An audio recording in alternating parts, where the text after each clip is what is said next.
Faithful family, welcome to the Good Faith Podcast, where we maneuver around toxic debauchery, attempting to find harmony with our fellow man and dissect society's caustic degeneracy. If it's a pre-apocalyptic dystopia that you seek, then look no further, because here it is.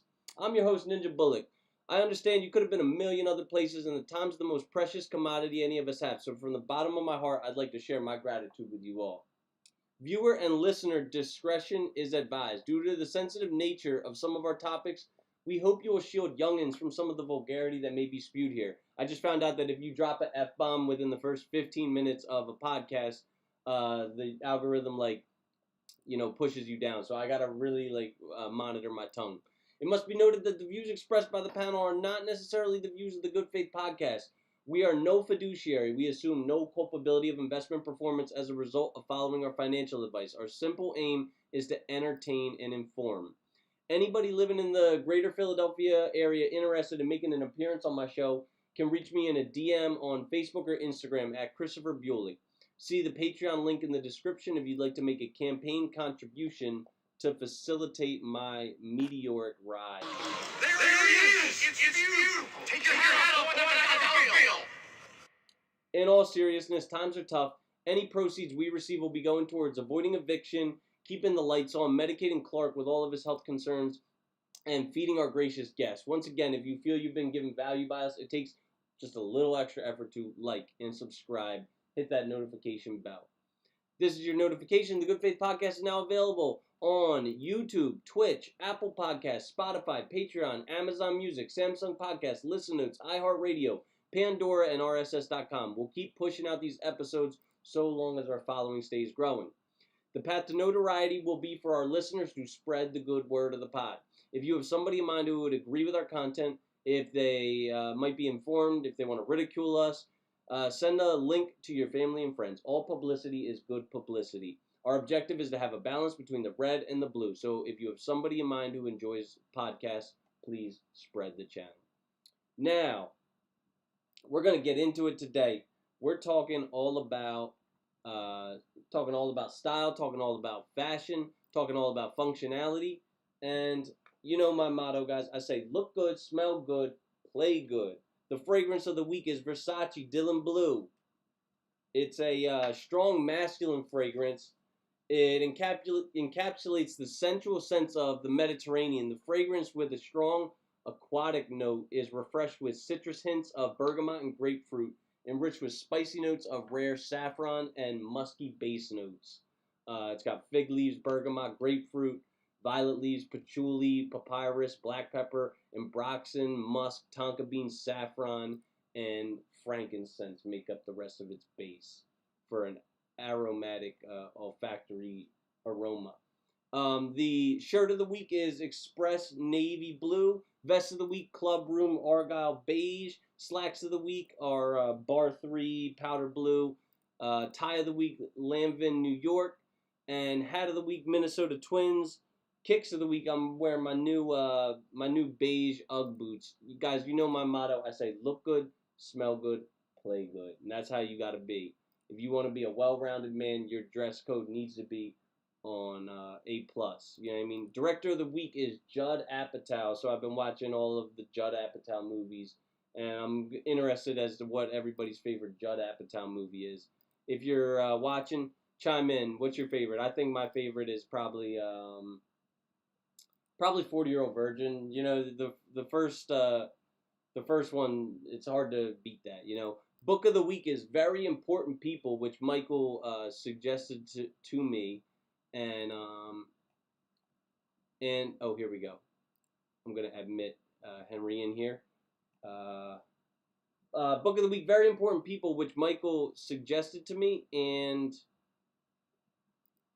yeah, I checked it out. There we go. All right, cool. We got everybody in here now. But without further ado, let me really quickly just give a shout out to my newest corporate sponsor, which is Joey. Wait, actually, yeah, okay. I want to tell you about someone, guys.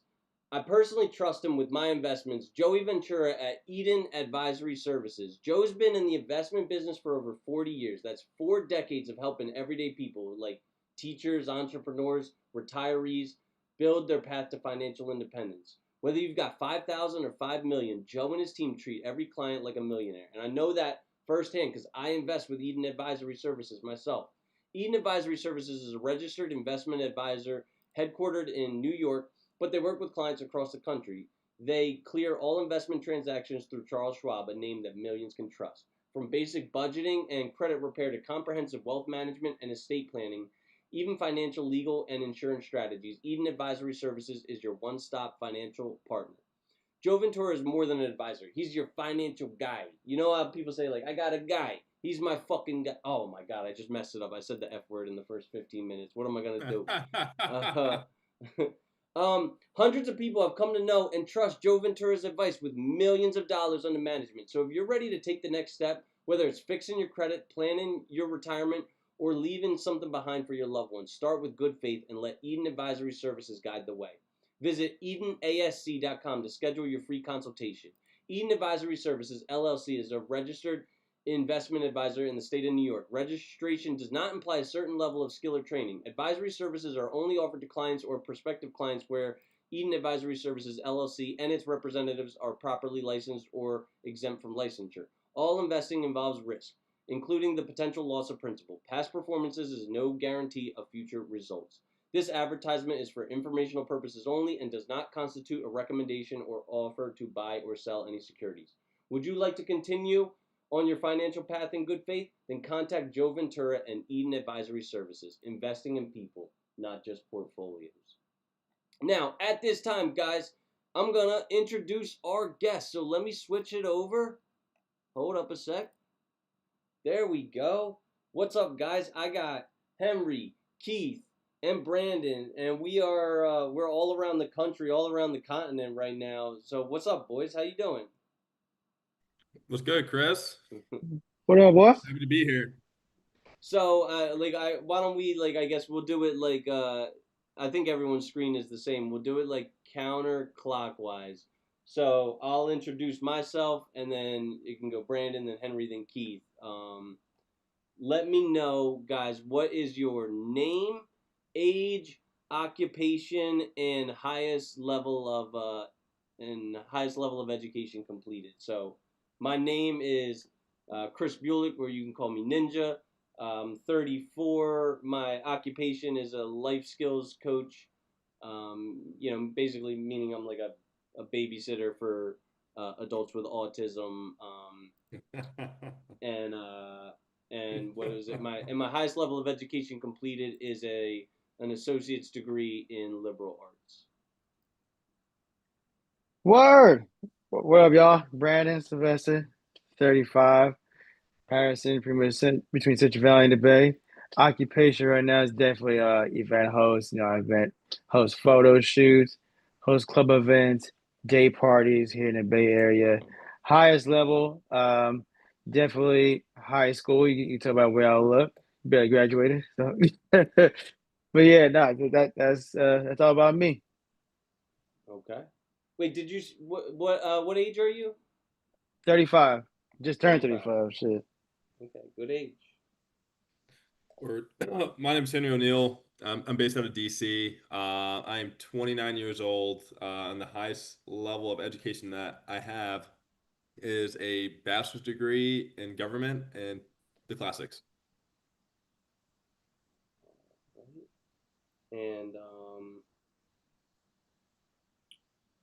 And Keith. Keith McRae here. I am old enough to know better. Occupation is TV engineer, and the highest level of education is university and also a little bit of trade school. Okay. And do you want to tell us about your accent? Because you sound like you're born in Scotland. Is that true? Yeah, born and raised in Scotland, and then spent essentially most of my adult life there, and I've since moved over to another part of the British Empire, Canada, for work. Do you like it there as much as in Mother Scotland? Well, unfortunately, Scotland is now governed by a communist government, so it's there's nothing to go back to, unfortunately. Okay. All right. And guys, can oh wait, how about everybody if you are feeling so inclined, mention your Instagram handle and I'll put it in the show notes if you're interested. My Yeah. Instagram handle is just my name, Christopher.Bueling. Well, I'll go put mine in the chat. Okay. Same. Okay, cool. I'll put all those in the show notes. And can you guys tell me your relationship status and the duration of your longest relationship? Yeah, I'll go first. Relationship status right now is manho. So that's currently my that's currently my relationship occupation right now. Really closest, um, probably my 4 years of Armageddon and toxicity. So that was probably it altogether 4 years. And do you think you'll ever get married? Like, will you ever settle down to one woman and have her make an honest man out of you? Probably by damn 2050, maybe 2060 if I live that long. But Yeah. I do, but like I said, as in today's day society, fuck, that's just getting slimmer and slimmer. But yeah, I still do hold a little bit of hope. Okay. Henry. Yeah, so I am a bachelor. I am happy. I'd be happy if I met my wife tonight. If I didn't meet my wife tonight, I'd be equally as happy. Okay. It is what it is, you know. Yeah. But I'm having my fun now. I feel like the older you get, and you can tell me if I'm wrong. You just have a lot more fun. So in the last relationship I was in, I guess like 3 years ago, it was like for 2 years. Yeah, and God rest her soul. She's Oh, not dead. She's wait. out of my life. Okay. I was say, damn, Yeah, I was like, that went dark. Shit. I was like, all right, pretty good podcast, y'all. oh shit. You fucking diamond. Wait, Henry. I missed it. How old are you? 29. 29. All right, you're Yeah, the I'm my birthday in Vegas. It was pretty fucking awesome. what? That's crazy. And Yeah, then I really want to move out there. yeah, I don't know. I think I may consider moving to San Diego because I hear it's like I mean I've been to San Diego. It's beautiful there. My mom's like pressuring me to come live out there with her, but yeah, fucking the East Coast is unforgiving in the summertime and the wintertime. It's like it's brutally hot and then it gets like brutally cold. Yeah, man. Yeah, it's pretty nuts. The people were better though. All right, Keith, and what is your relationship status and longest relationship? Relationship status is it's complicated. Longest relationship is a matter of years because unfortunately I was married at one point to what one calls a hand grenade wife. You know what that is? No. Oh, good Lord. Yeah. You marry it, she pulls the pin and she blows up. Stripper. Hmm. Jesus. That sounds like heaven to me, but I'm a little toxic, so. It was heaven for the divorce lawyer, yeah. Oh, shit. Never mind. So, and now, finally, so we can get to know, and me, I'm single. My longest relationship's about 3 years.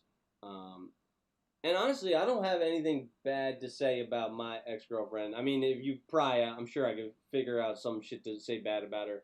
She kind of like kind of got me to where I am now. You know what I mean? Like back when I was with her, I was, like getting drunk and high every day, sleeping on her couch. I was just like like a low level dude. And you know what's crazy? Like when you're a low level dude, when you're just like a hobosexual, just like the only thing you got to your name is this dick. Like you can get a lot of women, and then as soon as you become like established and you can actually offer women something, they like fucking, oh, I said the F word again. They just go into hiding. Like they don't want a guy who can offer them something. They want to just like get ran through by deadbeats. So now I'm having like a tougher time finding women to actually like take me seriously now that I take myself seriously. Bro, they want Um, excitement, bro. That's all they want is excitement, a they good do, time. they do. It's true. It's Factual, true. They guarantee, guarantee. That's all they need. Like you can give a girl 10 minutes of like excitement, not even in the bedroom. Just give her 10 minutes of excitement and just fuck her brain up. Naturally, she gonna drop them panties and lead your ass to the room. facts. Yeah, but if you got a 401k and a Roth IRA and you got like a nice stable automobile that's like 5-star safety rated, you got like a mansion and you got like a retirement pension and all this shit, like fucking it's crickets. They don't want That's none fucking of that. boring. That's boring as Yeah, fuck, bro. yeah, it's She can get boring. that herself. Yeah. Yeah, So yeah. so I'm done trying to be that stable guy. You know what I mean? Like I'm gonna all they're gonna get from me is trauma and dick. That's all I'm getting. You know what I mean? I mean, that's all I want at the end of the day. To be honest, Yeah, as yeah, horrible as that sounds, They just want to feel something. yeah. yeah. And so guys, can you tell me your spiritual beliefs? I'll start. I would consider myself a non-denominational Christian, but like I do believe in a higher power. I do pray twice a day. I try and follow what I think God's will for me is, but it's a everyday struggle. What about you, Keith? What's your spiritual beliefs? Good question. First of all, you did ask what our social handles are, so might as well get that out there. At Keith MCRAE, that's Mike Charlie Romeo Alpha Echo underscore. So Keith McRae underscore. As far as spiritual beliefs, I'd say the closest category to that is probably agnostic, Mhm. Okay. which is essentially I don't know. And if I Yeah. got to the pearly gates, if I ever get to the pearly gates, well, You ain't getting there. No, the first understood. question I will ask once I get past Peter or whoever the doorman is I will ask the entity before me, which God are you? What if he's like, I'm the only God, motherfucker? Well, if he says something like, isn't it obvious I'm Odin or Zeus? I'll be like, shit, we all got it all wrong. Uh, I actually do my sponsee in recovery is actually a pagan. He believes in like Odin and Zeus and the Valkyries and the Vikings and all that. Well, So it's as good as any other system. yeah. Henry, what are your spiritual beliefs? I'm big into Christ, dog. JC, that's my homie. Yeah, that's it. Okay. And Brandon? Oh, absolutely, huge believer in God. I pray to Him when I wake up, pray when I go to sleep, pray. I talk to Him like He's just a big homie in general. And other than that, I do study what Michael pertains as Bible study. So I highly believe that's something every one of us should participate in. Yeah. Just start Once the a day day. sometimes. Yeah, Three yeah, times. pray, yeah, as many times a day. You probably get back from the pool, did some Bible study, probably know. We don't know. We don't know. I don't mean to disclose whatever you did, but We're not talking but about it. yeah. I know, I know. No, we don't disclose who we're smashing. So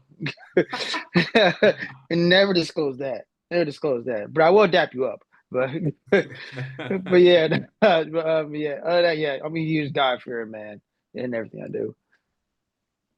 So yeah, because we were just talking about we were talking about 40-year-old virgin, how it's he's a guy who has never had Bible study, and he says in the movie, like I forget what he says, but he's coping. He says like I respect women so much that I stay away from them or something like that. Like, but I honestly think this is a little dark. But do you guys think that do you think that it is possible to understand women and respect them?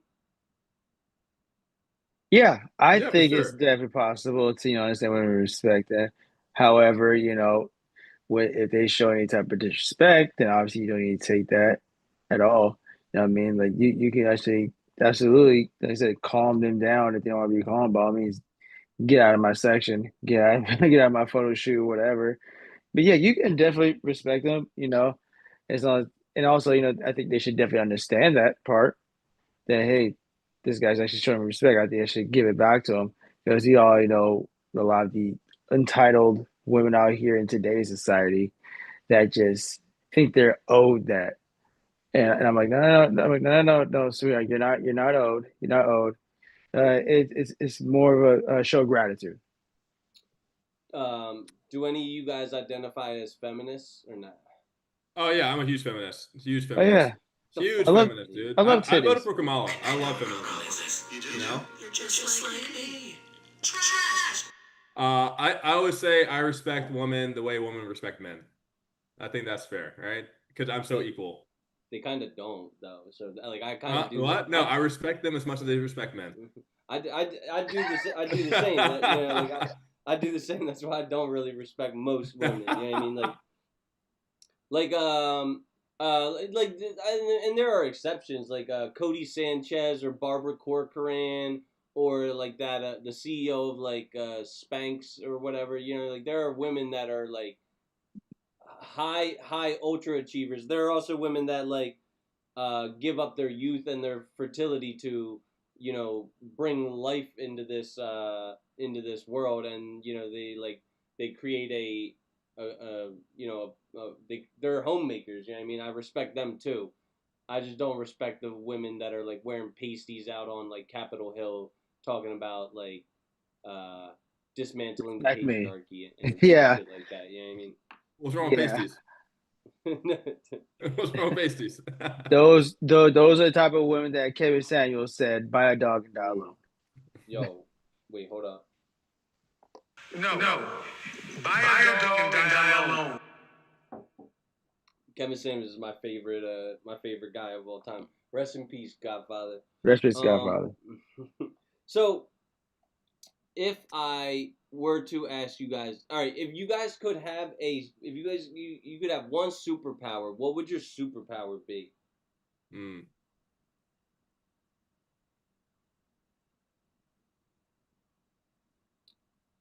To understand women. Okay, okay. Just women? Like you wouldn't want to understand all people? Like have No, no, that's what's like. No, to be honest, yeah. Uh, my superpower, damn. I think it would just, yeah. It goes back to what you said, like to really try to understand everyone in the world. If that was possible, I wish. Just because, like, because I mean, think about it. Do you know how many like world wars we would stop? You know how many wars in general we would stop? Gender wars. Wars in dating, wars in society. yeah. I think That'd be good. Yeah. mine will probably be able to talk my way into anything. I just feel Oh like yeah. the power to speak, just like as humans or whatever, right? Just be able to convey ideas and convince people, like, oh, like this is a good idea, or you're going like this way or something like that. I think that'd be very powerful. Like being like one of the most powerful like orators of like our time or something like that. Did you ever see Jessica Jones? Who's that? So Should I know like who that is? do you know who like Daredevil is? I know of Daredevil, yeah. Do you know who like Luke Cage is? Yeah. Do you know who Iron Fist is? He's like the No. kung fu guy. All right, so Marvel had like four people called the Defenders. It was Daredevil, Jessica Jones, Luke Cage, and Iron Fist. And yeah, Jessica Jones is like villain. It was like her ex boyfriend, and his name was like Kilgrave, and anything he said, people had to do. So he could be like, go shoot that person, and like they had to do it. You know what I mean? Like and he was like really powerful because he didn't necessarily have to like kill you himself. He could just be like watching a TV show and tell a person like 6 months ago, like in 6 months, I want you to kill Jessica Jones, and then they'd like obsess over it for 6 months, and like, and then do it, and then they would no longer be under his like mind control.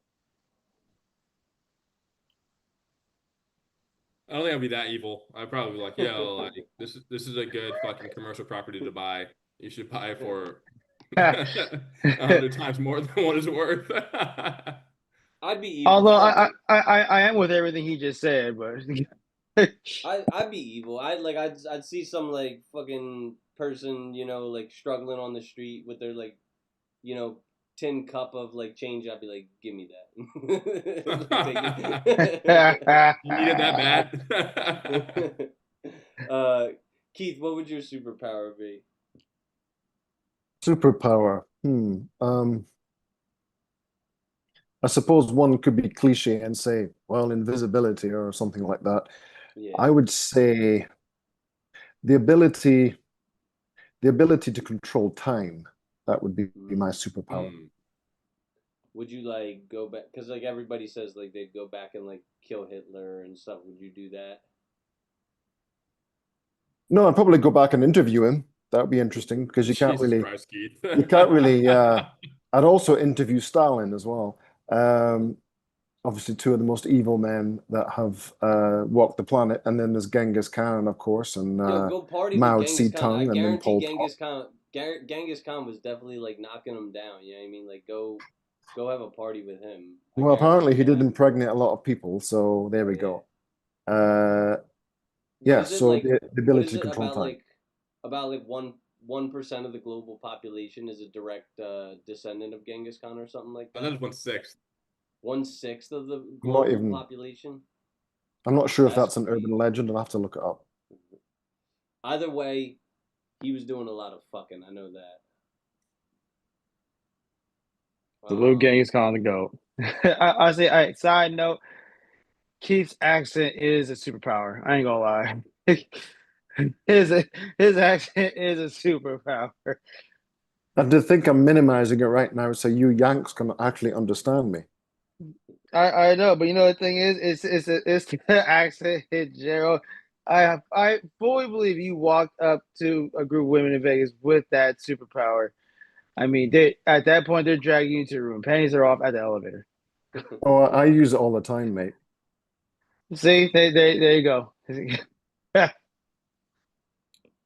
Yeah, and my superpower, I'd choose like Kryptonian cells, so I could be like indestructible. Like you can't kill me, and I'm sure I would like live to be however old I wanted to be. Like I wouldn't age, and I could just get shot, get stabbed. I've just become like a Navy SEAL or something like that, and just defend our nation or whatever. You probably I need that want to living in be. Philly. What? Yeah, like I Getting could use stabbed and that shot. living in Philly. Yeah. All right. So guys, Sorry. if you could fist fight one person on Earth, and if you win, you get their like all their wealth. Who would you choose to fist fight? Oof.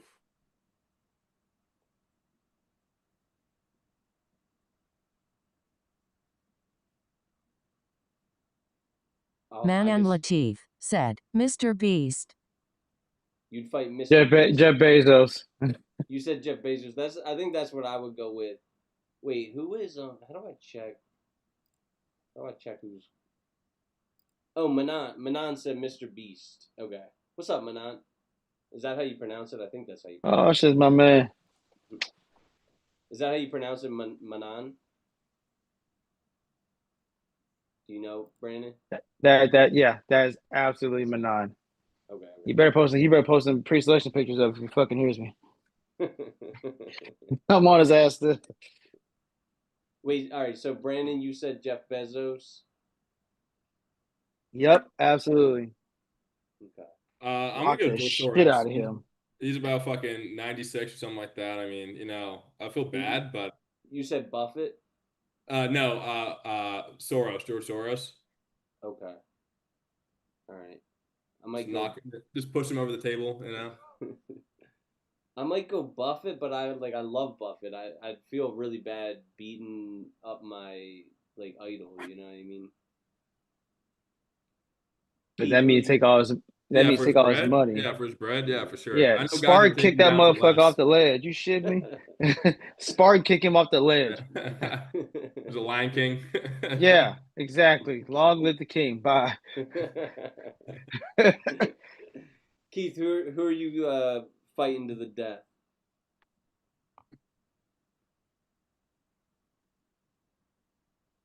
Well, you, of course.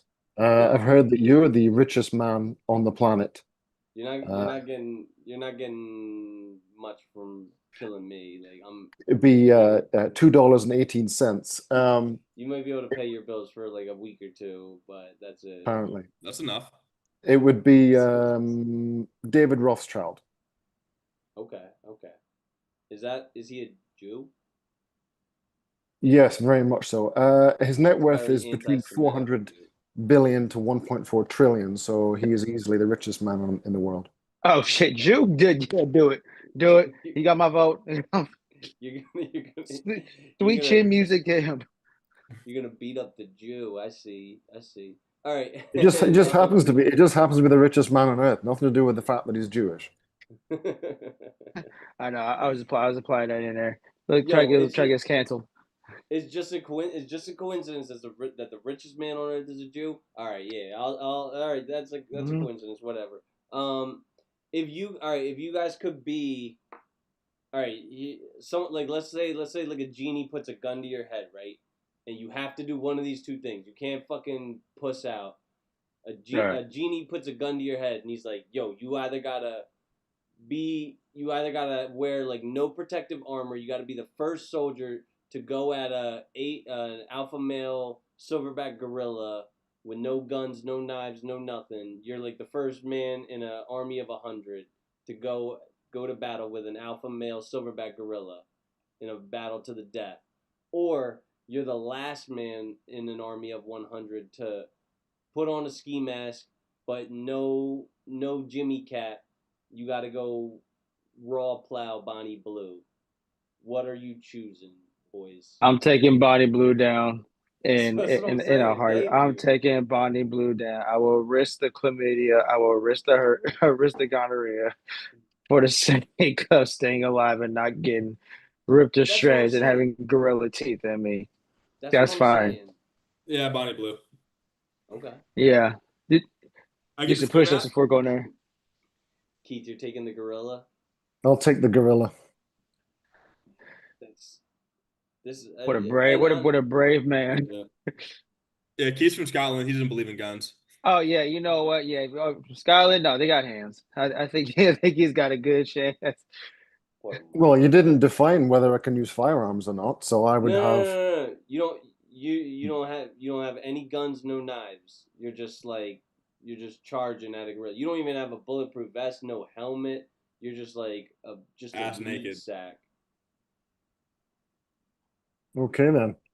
Does that change your answer, or you're gonna die with dignity? You have to go sometime.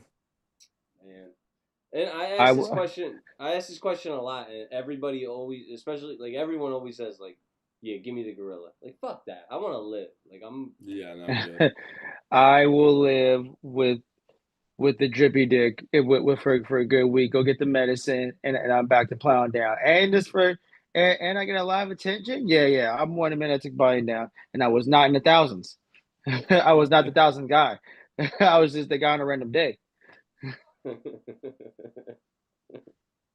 I'd take um, the gorilla by surprise.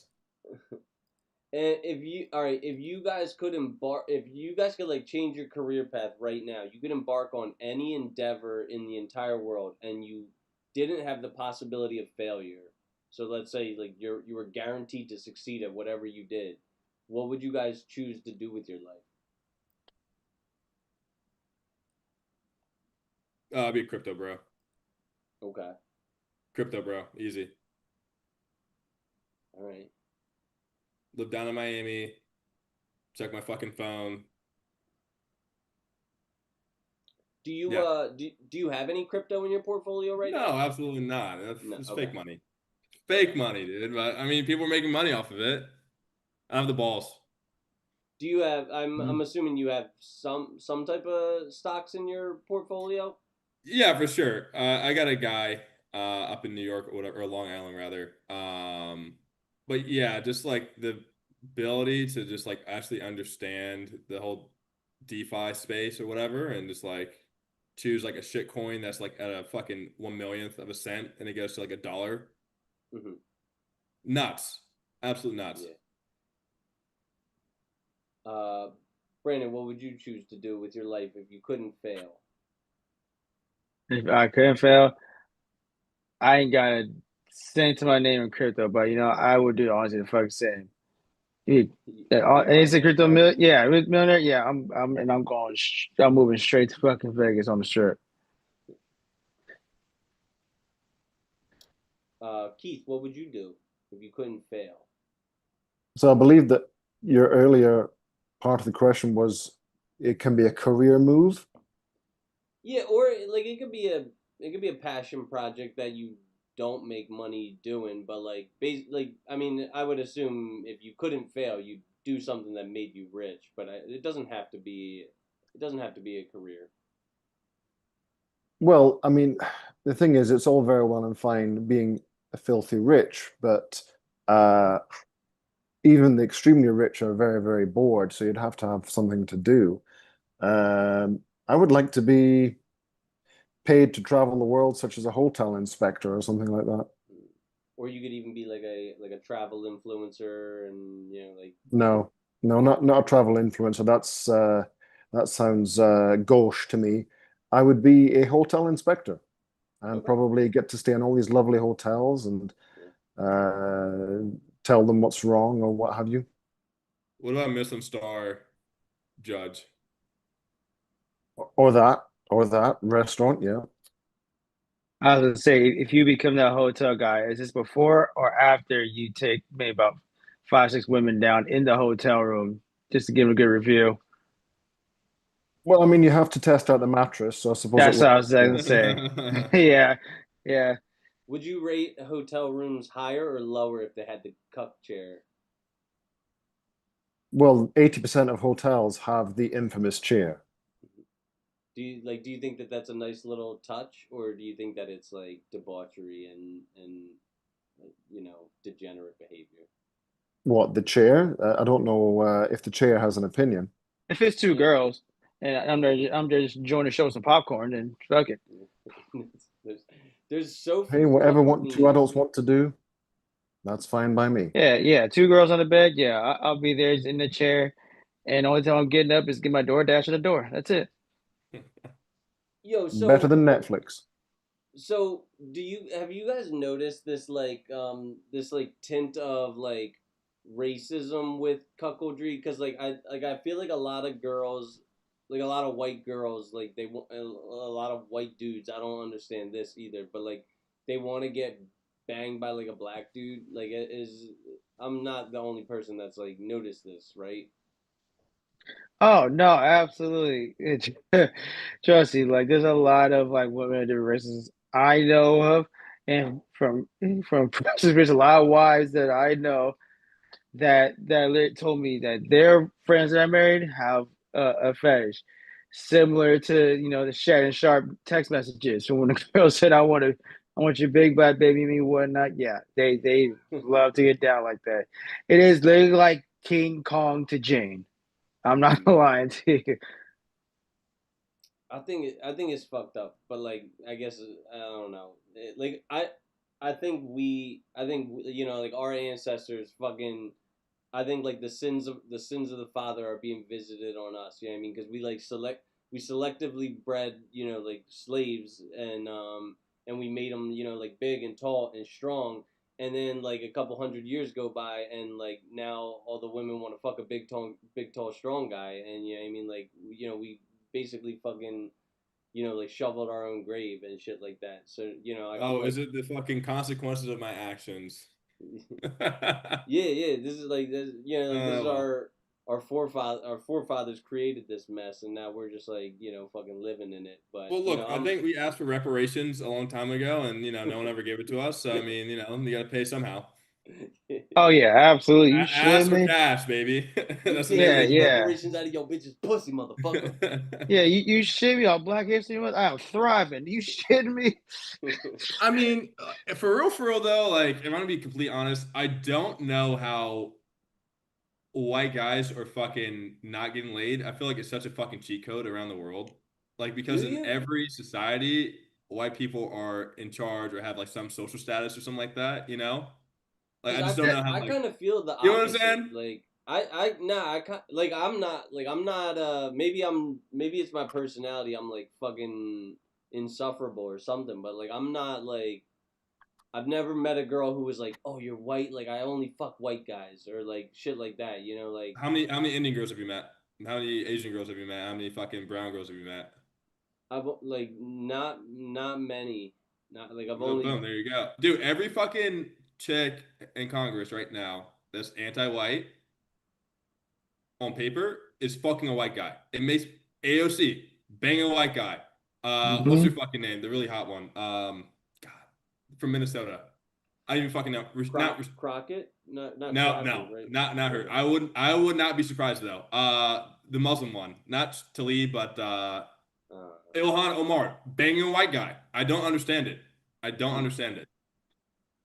Oh yeah, yeah. No, he's 100% correct. And being a gym goer myself, like I work out with a lot, like a lot of white guys around the gym and whatnot. Those white guys in there, the muscular ones with the little fucking hoop left earring and whatnot, look like a fucking fitness influencer.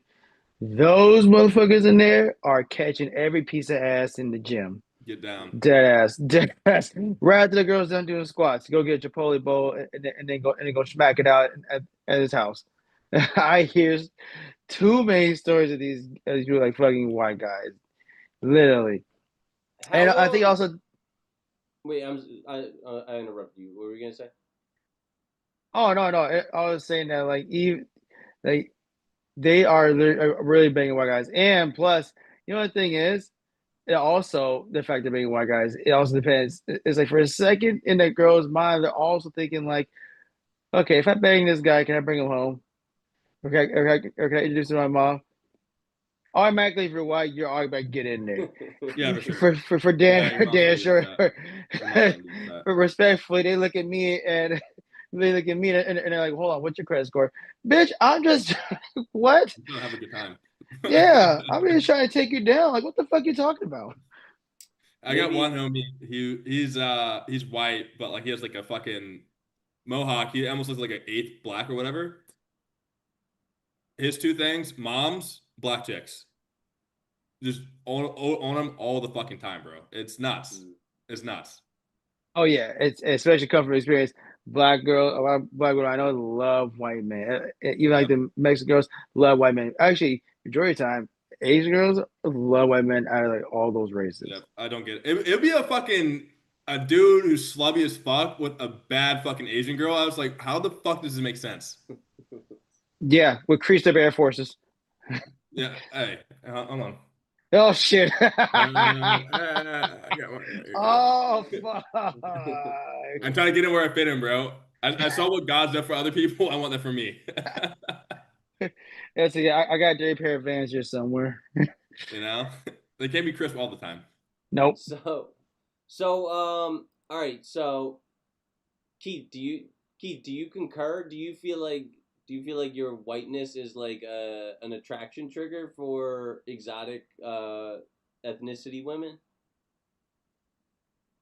And I'll just disable incoming video here. Uh-oh.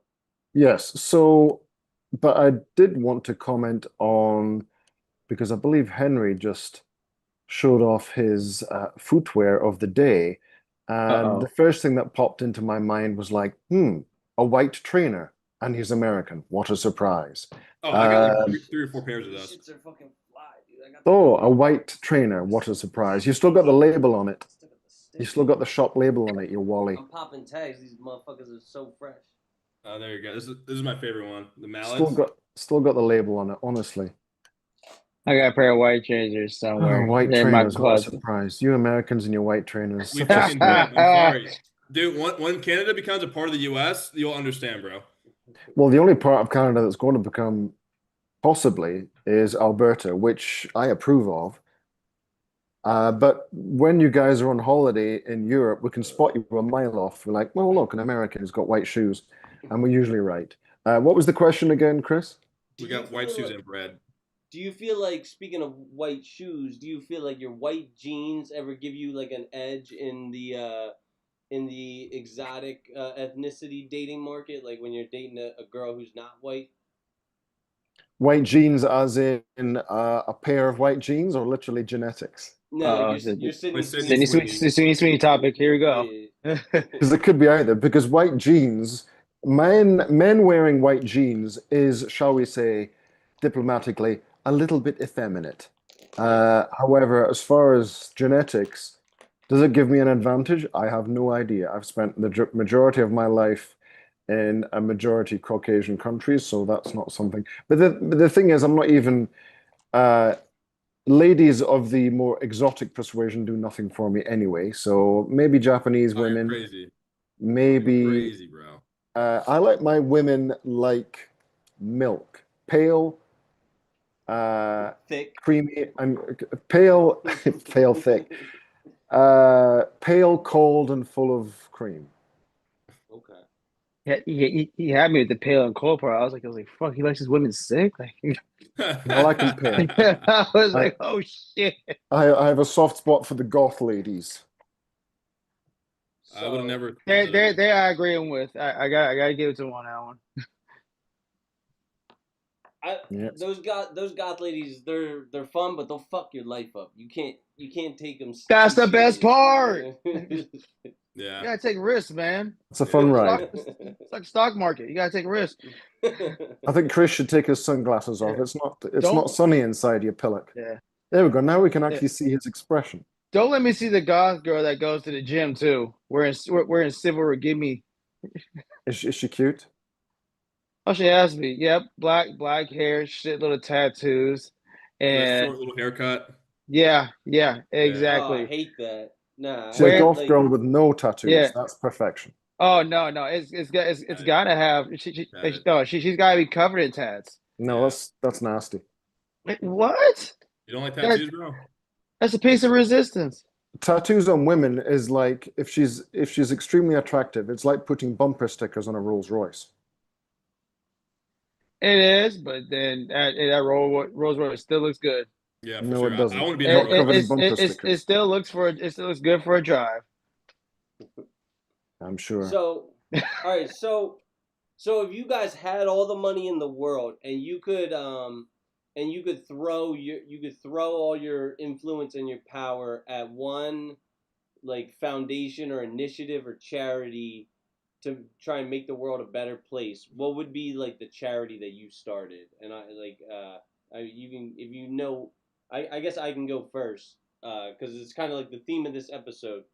So I would like to style men better. You know what I mean? There's so many schlubby American men that are just like walking around with pajama pants and I used to be him. You know what I mean? I used to be the guy with like flip The Cookie flops. Monster jeans. Yeah, The Cookie like Monster pants. Oh flip flops, shit. Cookie Monster Zoomies. pajama pants, like a wife beater or like a big ass oversized t-shirt and a hoodie and a beanie with like the puff ball at the top, just like zero style at all, So I would, if I had all the money in the world, I would like start a charity where I like, took people off the street, especially people that were like, drug addicted and hopeless, and like gave them a haircut, gave them, like a new wardrobe, got them rehabilitated and recovered from, drugs and alcohol, and kind of tried to give them like a makeover so they could,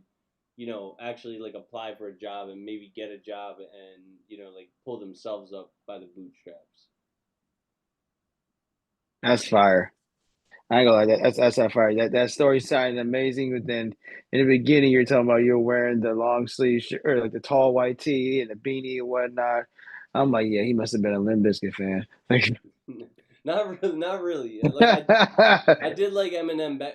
I mean, I like Limp Bizkit a little bit. I liked Eminem back in the day. You know, I've always been like a hip hop guy. Yeah. Let's see. What would mine be? Um, yeah. Boom. This is what I would do. If I had all the money in the world, I would do like some sort of like fertility like outreach or something like that treatment. I feel so my mom, for example, she had endometriosis, which no one ever really talks about. So she's only able to have one kid, me, obviously. And I just feel like there's a lot of women out there that really don't understand the risk with fertility, even though they want to have kids and whatnot, and they just can't. And I think just letting them know like their options and like just more research into that, so that people could have the families that they want to have if they do choose to have them. I think that'd be fucking great. Okay.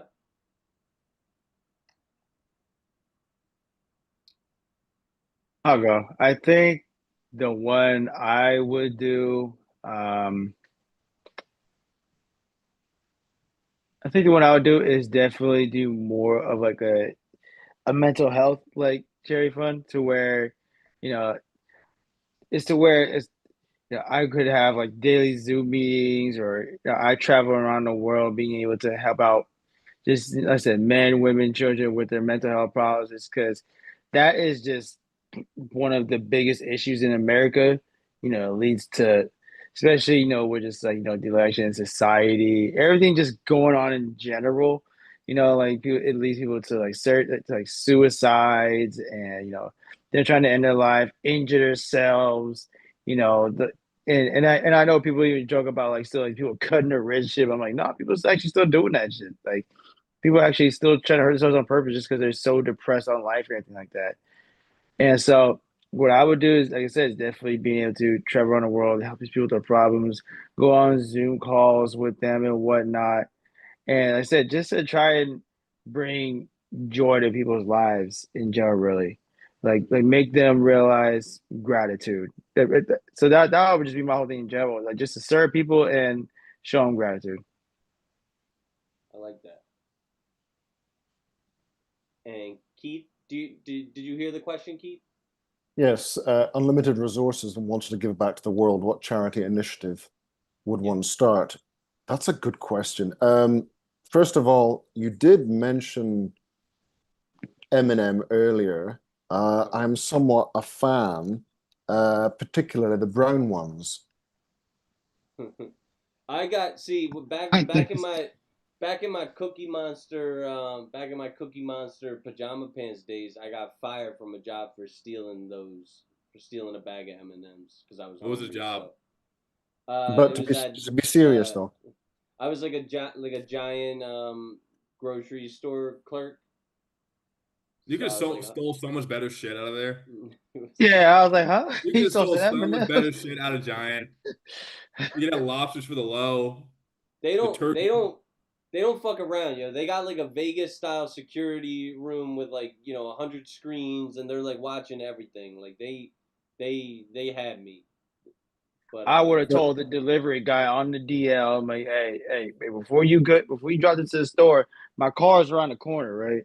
My trunk will be open. Just drop off some crabs and lobsters and chicken in there in the trunk, and then just come around and do delivery. That's it. No one gotta know. It fell off a truck. Yeah, it felt the truck. Oh, how did it get on the ground? fell off the proverbial truck. But to answer the question, Chris, probably something to try and get Timeless people, as many Lalonho people as said, possible, best into viewers on employment, streambo.com. to find them Remove the jobs, to space. find At them anything, something, because I W1Y1VBGA. believe work is the path to freedom. It's like a Nazi epithet, right? Hey, they were good at working. They They were were good at good at working. working. They were good at working. They not keep their jobs. shit. Hey, say what you like about the Third Reich. They dressed well. Jesus Christ. They did dress True, well. true, That's not true, Hugo true. Boss. That's not Hugo Boss. Imagine they was going around and they heard "Hi Hitler" by Kanye. You shouldn't be. Jesus Christ. Yo, that I'm song, not even going to I'll go die there. on this hill. That song is a banger. It really is. It's a good song. It's catchy. Like if you wanted me not to be a Nazi sympathizer, you shouldn't have given it such a powerful beat. You know what I mean? Like the He's telling the truth. I'm not gonna lie to you. At first I was like, what is this bullshit? And then that beat came on, my head started just slowly nodding, slowly yeah, nodding. like As it you gets to like the song, I like was just like, okay, you know what? Like I was I'm gonna give like, this a chance. Like yeah. And then I had to stop myself. I was like, all right, enough. It's time to get to the gym. It's not my first choice of music. I think, as I think it was Sam Kinison famously quoted, rap music should have a C in front of it, which I agree. no, Oh, geez. What do you listen? I'm What the fuck do you forever. listen to? Well, mainly jazz and blues or jazz vocals, Frank Sinatra, that kind of thing. How many bitches are at the jazz club? More than you think. Oh, shit. I'm Yeah, about to actually, I have went my to a game up. jazz club. I went to a jazz club in Omaha. Shout out to what was it called? I think it was called like the Red Lion Tavern or something like that. And it was actually like popping. Like fucking, you wouldn't think that like Omaha was like lit like that, but there was like we were right in this neighborhood called Blackstone, which I guess is like the college part of Omaha, Nebraska, and like it was pretty popping. It was right on Cinco de Mayo, so there was like like concerts right out in the street and shit, and hundreds of attractive college girls. Well, you know the thing about women who can play jazz instruments, right? They can blow. They really know how to blow the horn. Yeah, they yeah I, like I feel like if a girl that's into jazz is really good with her hands, she gotta be a hoe. That's it. Point blank. I'm like, wait. Who told you how to play the saxophone and use your fingers that good? Who taught you that? it was probably that like older music teacher that like was like a cool Yeah, guy, Oh, jeez. and you yeah. definitely like did whatever after school. They got into some fun. Yeah. Like, how's your blowing She tickled ability his that, ivories. yeah. Like, girl, how's your blowing ability that damn good? You didn't even Um, come up for air. so I'm going to take a real quick break, guys. I'm just gonna Commercial switch break. over to this. I'm just gonna switch over to this screen, and I'm gonna put on my fucking thing because I'm getting hungry and I want to advertise for one of my sponsors. So, guys, I don't think it's any mystery that I take my physique seriously. I'm buckling down and I'm taking it more seriously than ever. I cut out soda, I cut out breaded chicken. I'm getting into meal prepping, like nothing but chicken and rice every single day. Working muscles in my body that I never prioritized before, targeted fat burn. I'm worried about, my cardiovascular health more than, muscle mass and putting on gains. I usually just eat whatever I crave to try to outwork a poor diet, and it was all to no avail. There are still times when I have to force myself to stuff food down my throat, but I need no coercion to eat Holler Boys jerky. So here's the remedy. They pack 10 grams of lean protein into a fantastic package, and the flavors are to die for. Peach bourbon, honey habanero, southern barbecue, Chesapeake, fuego, or the tried and true original. Tonight I'm eating the honey habanero, and it's good. It's like a little bit spicy, a little bit sweet. It's great. What's even better about Holler Boys is they're nice and local in tax-friendly Middletown, Delaware. They're founded by a father-son duo. They just started like tinkering with their smoker in the backyard, and through trial and failure, I've come to present some of the boldest and most memorable flavors I can recall. Forget Slim Jim or Jack Links or Deets Nuts. Holler Boy Snacks packs a great nutritional value in a filling serving size for an affordable price to stretch your dollar with flavor for days that'll make you holler. Their mission statement rings true to the Good Faith podcast that life may throw you around, but you can never give up. How true. Scan the QR code on the screen and find their link in the description to tap into the best beef jerky on the market. HollerBoysJerky.com. That's holler with an A. Holler Boys Jerky, the only good jerk.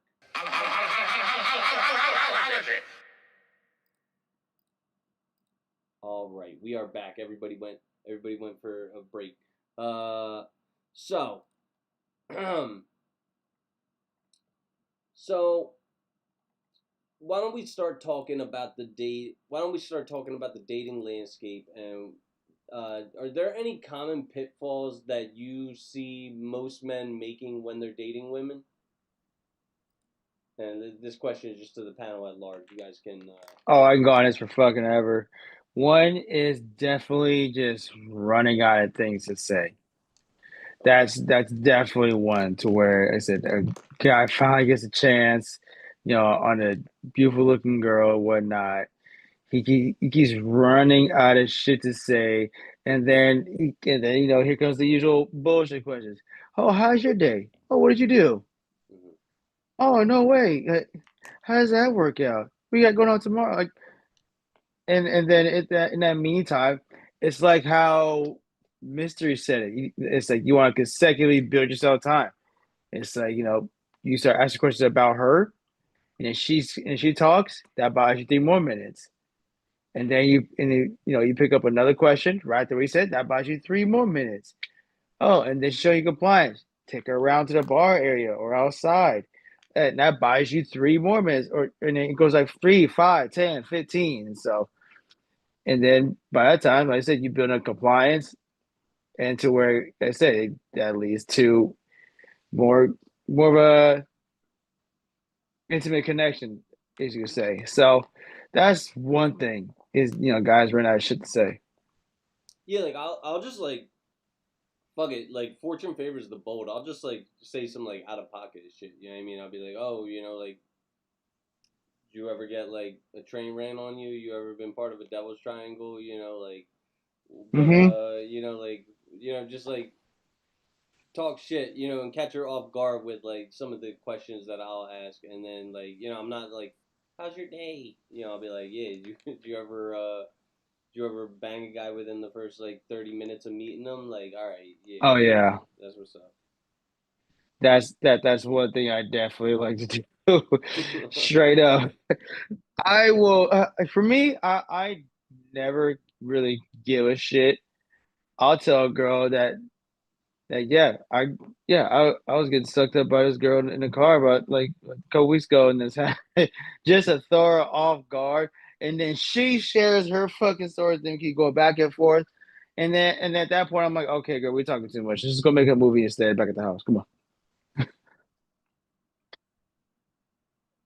Yeah, fucking because that like we talk about breaking rapport. That's like what you're doing is you're breaking rapport when you do that shit. You're like putting a ripple in the matrix by letting her know that you're not just like all these other dudes that are asking her, "Oh, how's your day? Is that the Nissan Maxima that you're driving? Oh, do you enjoy that? Oh, that's nice. Like Yeah, what do you do for work?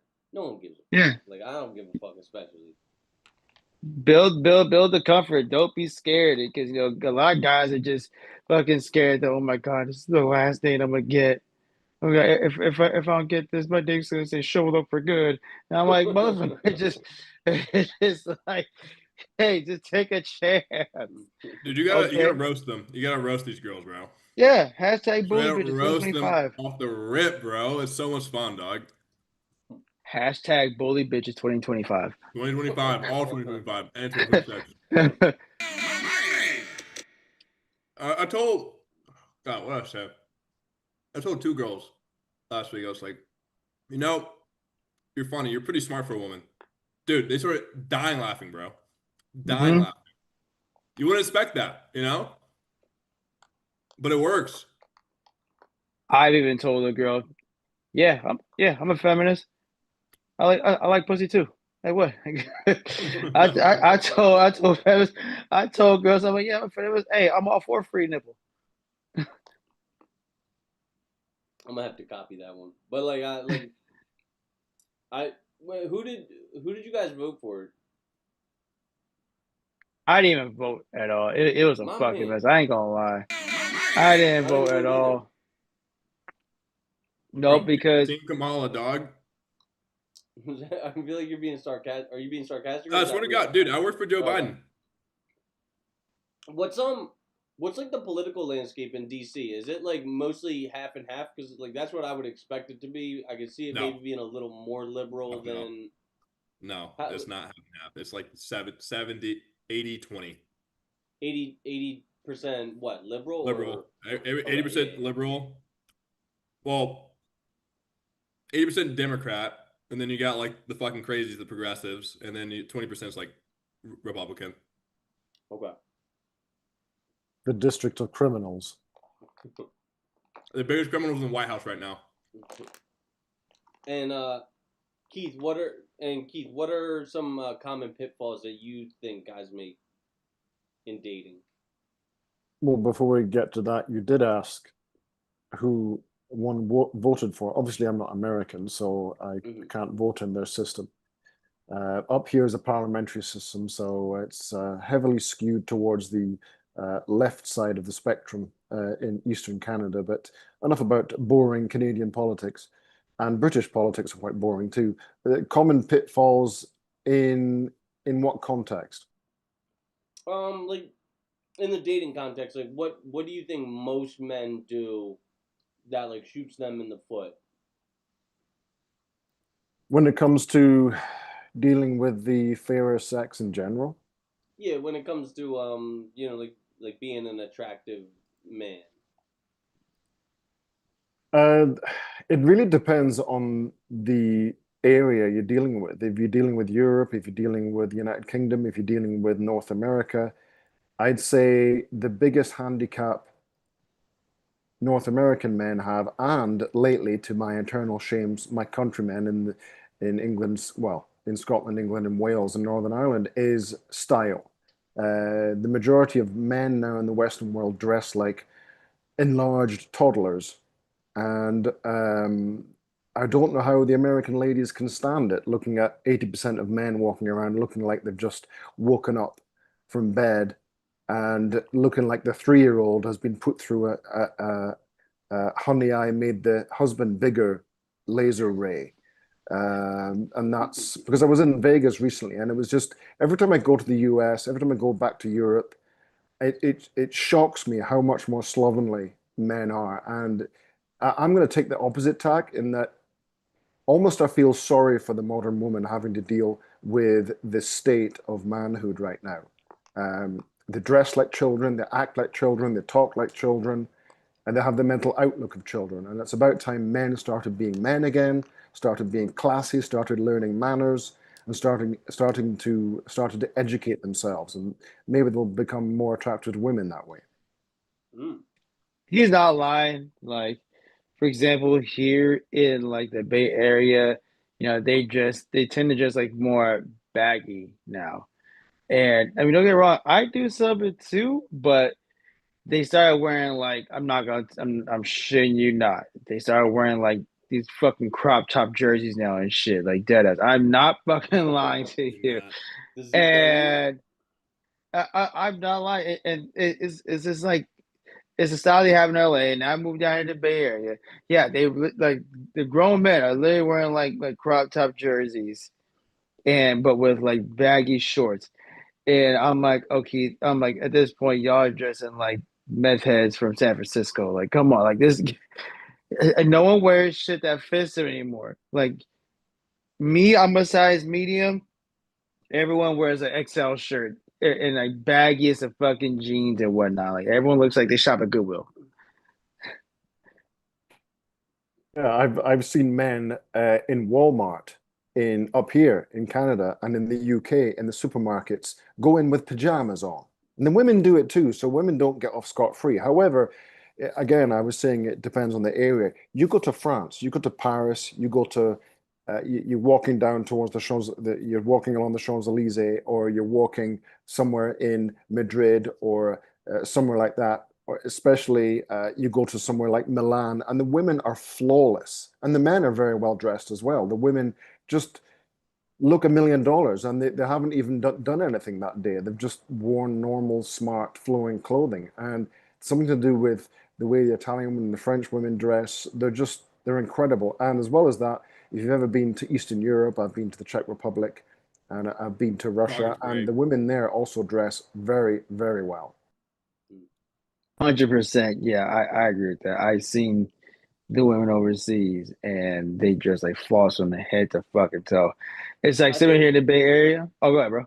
I think it's easier for a woman to be dressed like well because I know from my personal taste a woman could be wearing a 5 or a 10 or $15 like sundress Yeah. with some gladiator sandals and like her hair curled, she's got like a little bit of makeup on and I could be like super attracted to her, you know what I mean? But like if I want to be super attractive to most women, like I probably got to have like a pair of trousers on, a nice button up shirt or like a nice form fitting t-shirt. I got to go to the barber, get like a good haircut and all Yeah. this stuff like it. And I feel like men's like clothing is like more expensive.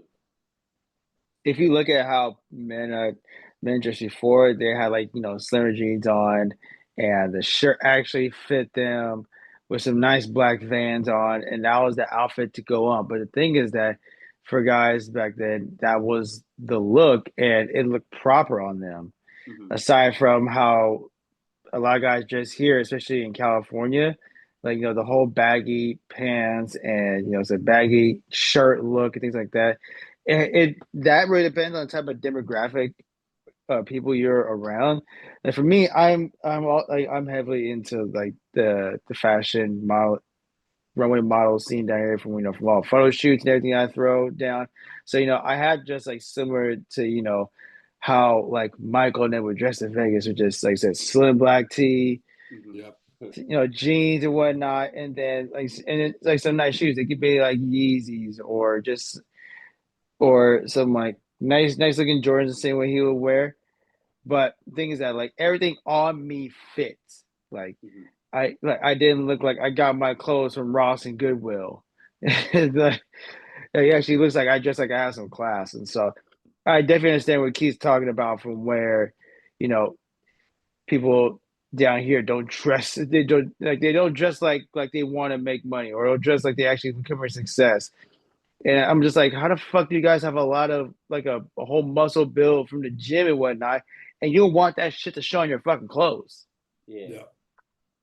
That's the part I'm like, yo, you bust your ass lifting weights in the gym 6 days a week. How you not want that shit to show? But you go, be like, here you go and dress like you guys from like all your shit from fucking Amazon in the baggy shit. I'm like, oh, okay, all right. I mean, I guess that's how you guys dress. Me, no.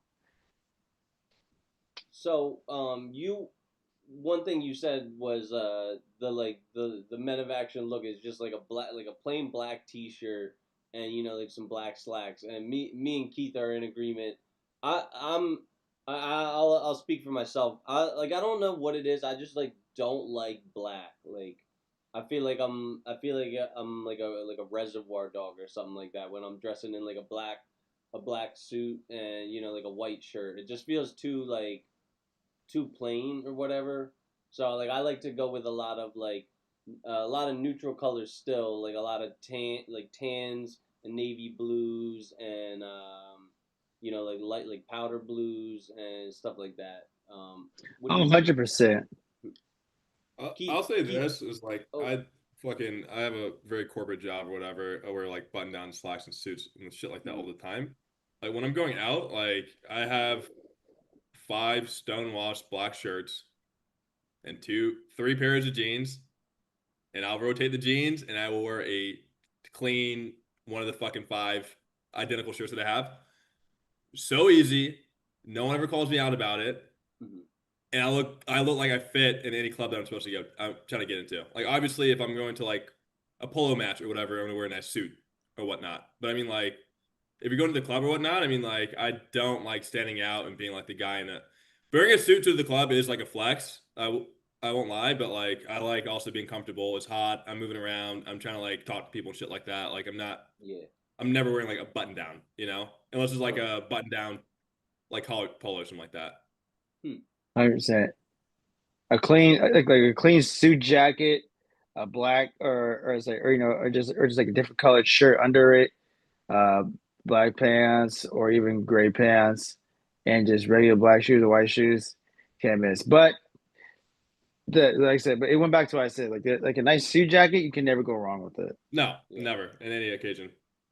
I've been and I'll say my piece, and then we'll get into this with Keith, because I know Keith is Keith's like the style expert here, and we can start talking about Soiree.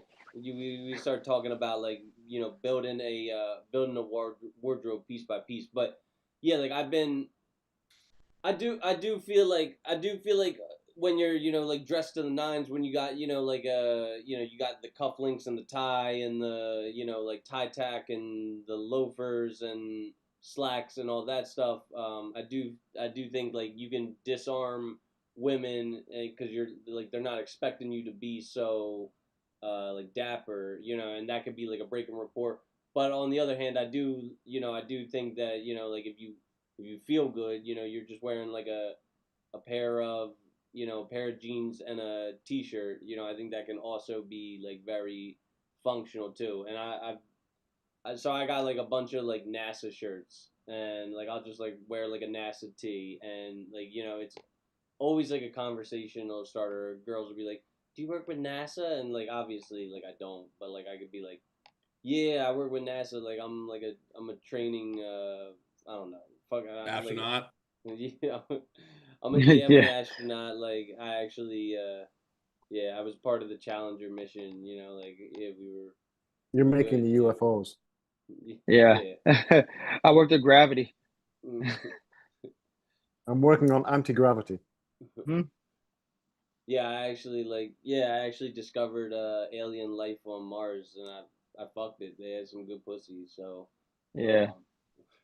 And then you That's how caught COVID alien started. disease. That's how we went into the hmm pandemic. hmm Yeah, I found out Alien from Mars gets good dome. So So, yo, actually, real quick, speaking of fucking aliens and robots and shit, I think that the robot revolution is going to take place in our lifetime, and I think it's gonna start like kind of like Westworld, like all these horny pervert dudes are gonna buy like some $60,000 robot that's gonna like fucking suck you like amazing, and then it's gonna cook you a meal and shit like that, and then you could just throw it in the cellar when you're done with it. Um, would you guys, if you were gifted like a fuckbot, would you like take it in? um Probably. Probably. Probably. well, Why the fuck not? I take one and put it in the closet just in case the apocalypse comes, and then the erasure of girls are just non-existent. At that point, I'm like, all right, well, I knew this would be a good time. I think it's gonna be more. I don't even think it's gonna be robots, honestly.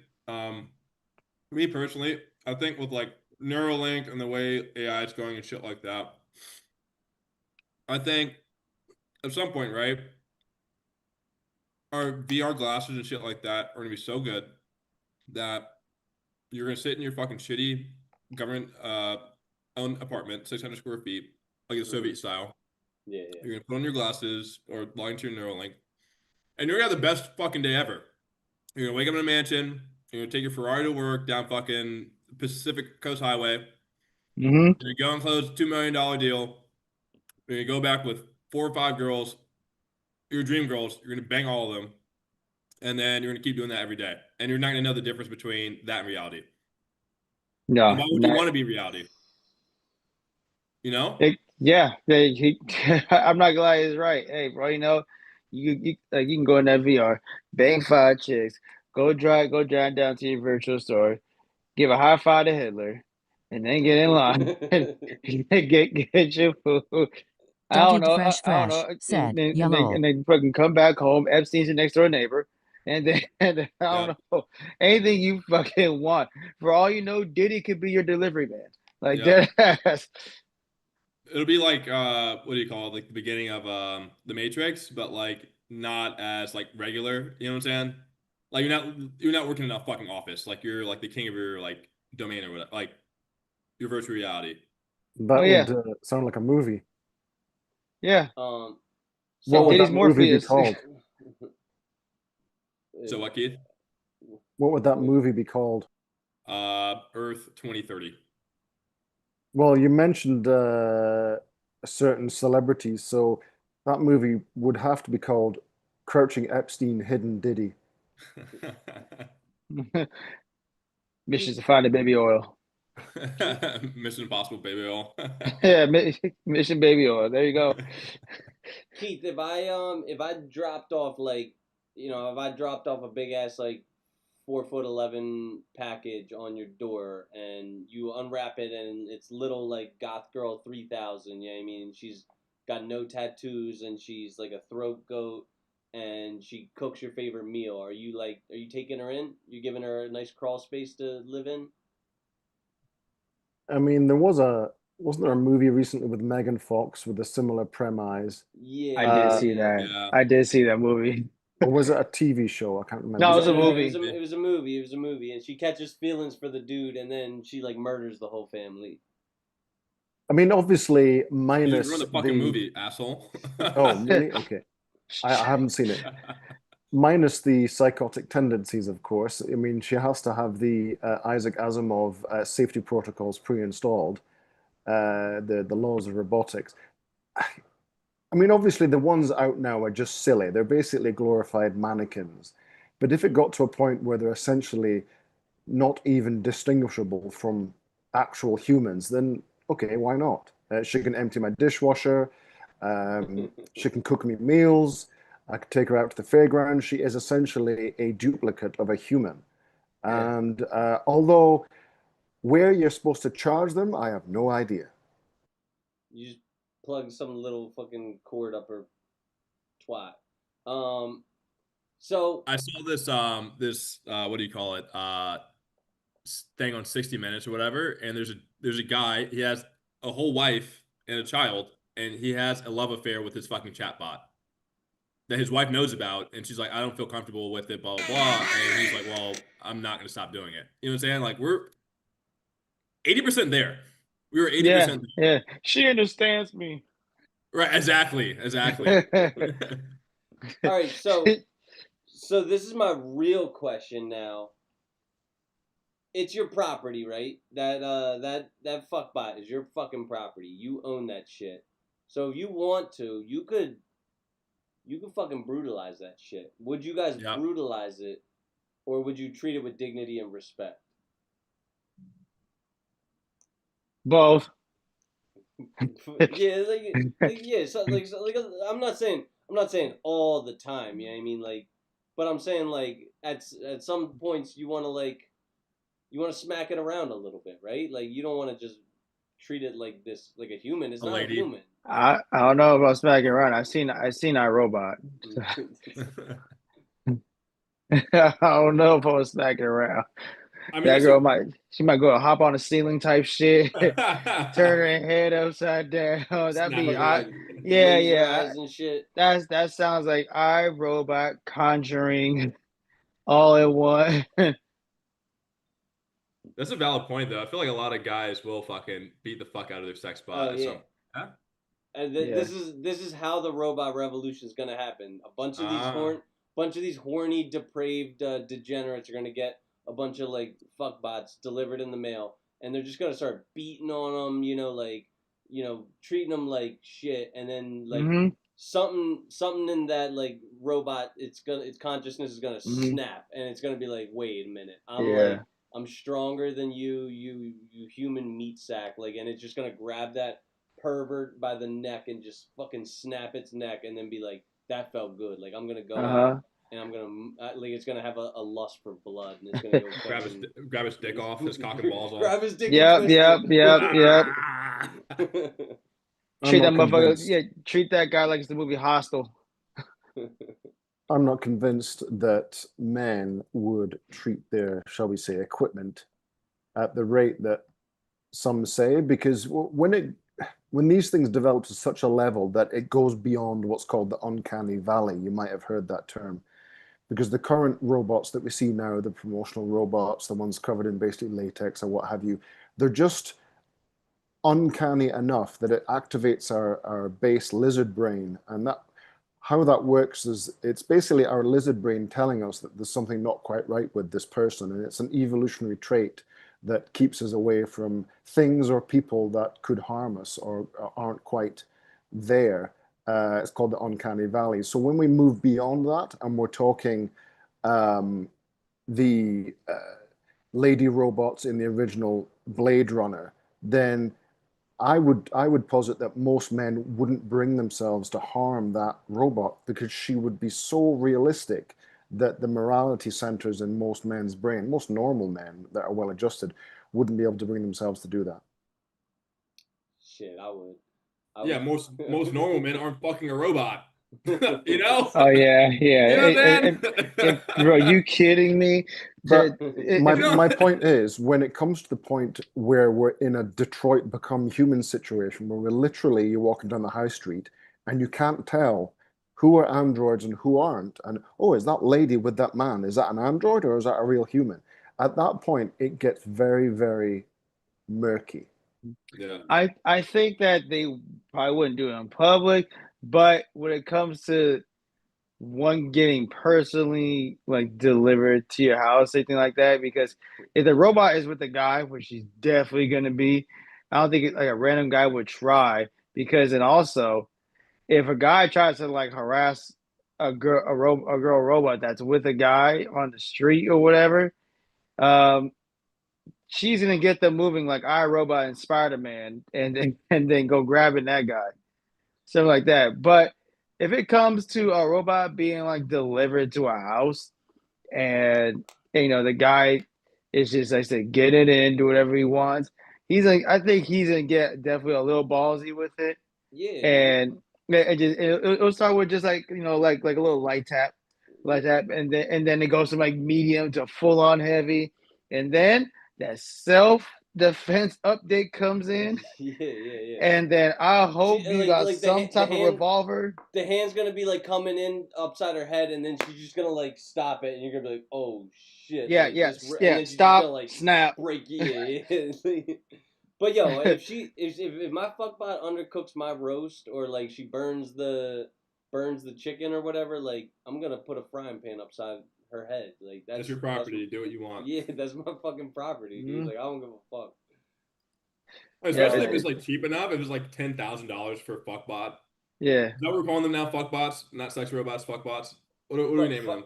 fuck bots, yeah. They're like Yeah, their fuck primary bots. purpose is to fuck. But I guess that is true. Like they're gonna be very expensive, so guys are not gonna want to like damage their property. You know what I mean? Like you wouldn't want to damage Oh, your like Lexus. over time it goes down. The price goes down. Like for example, like a fucking cell phone call from New Yeah. York to London in like the 60s was a fortune. Now it's like what it's free basically, right? So So Mhm. fuckbot hits the market 2030, 2060.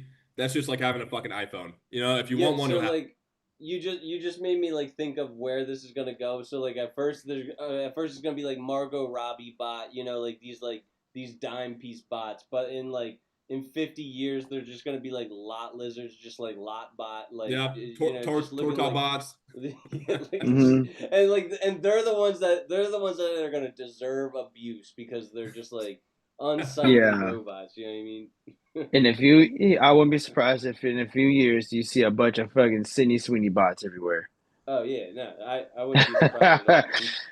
Yeah, I'm sure and Tesla's then already working on it. yeah, by like 2070, 80, you're gonna see them all just like how you see a lot of the older women now expired. Mm. You're gonna go down to Do the like fuckbots get older? I Do the will say fuckbots stay the that same or do they look older?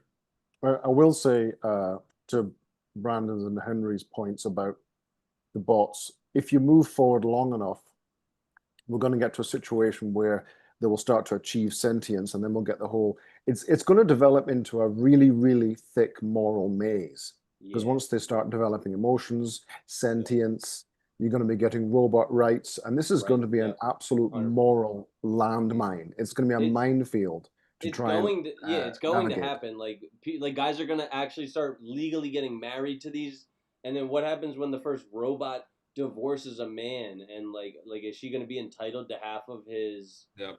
money? You know what I mean? Like, and yeah, Mm-hmm.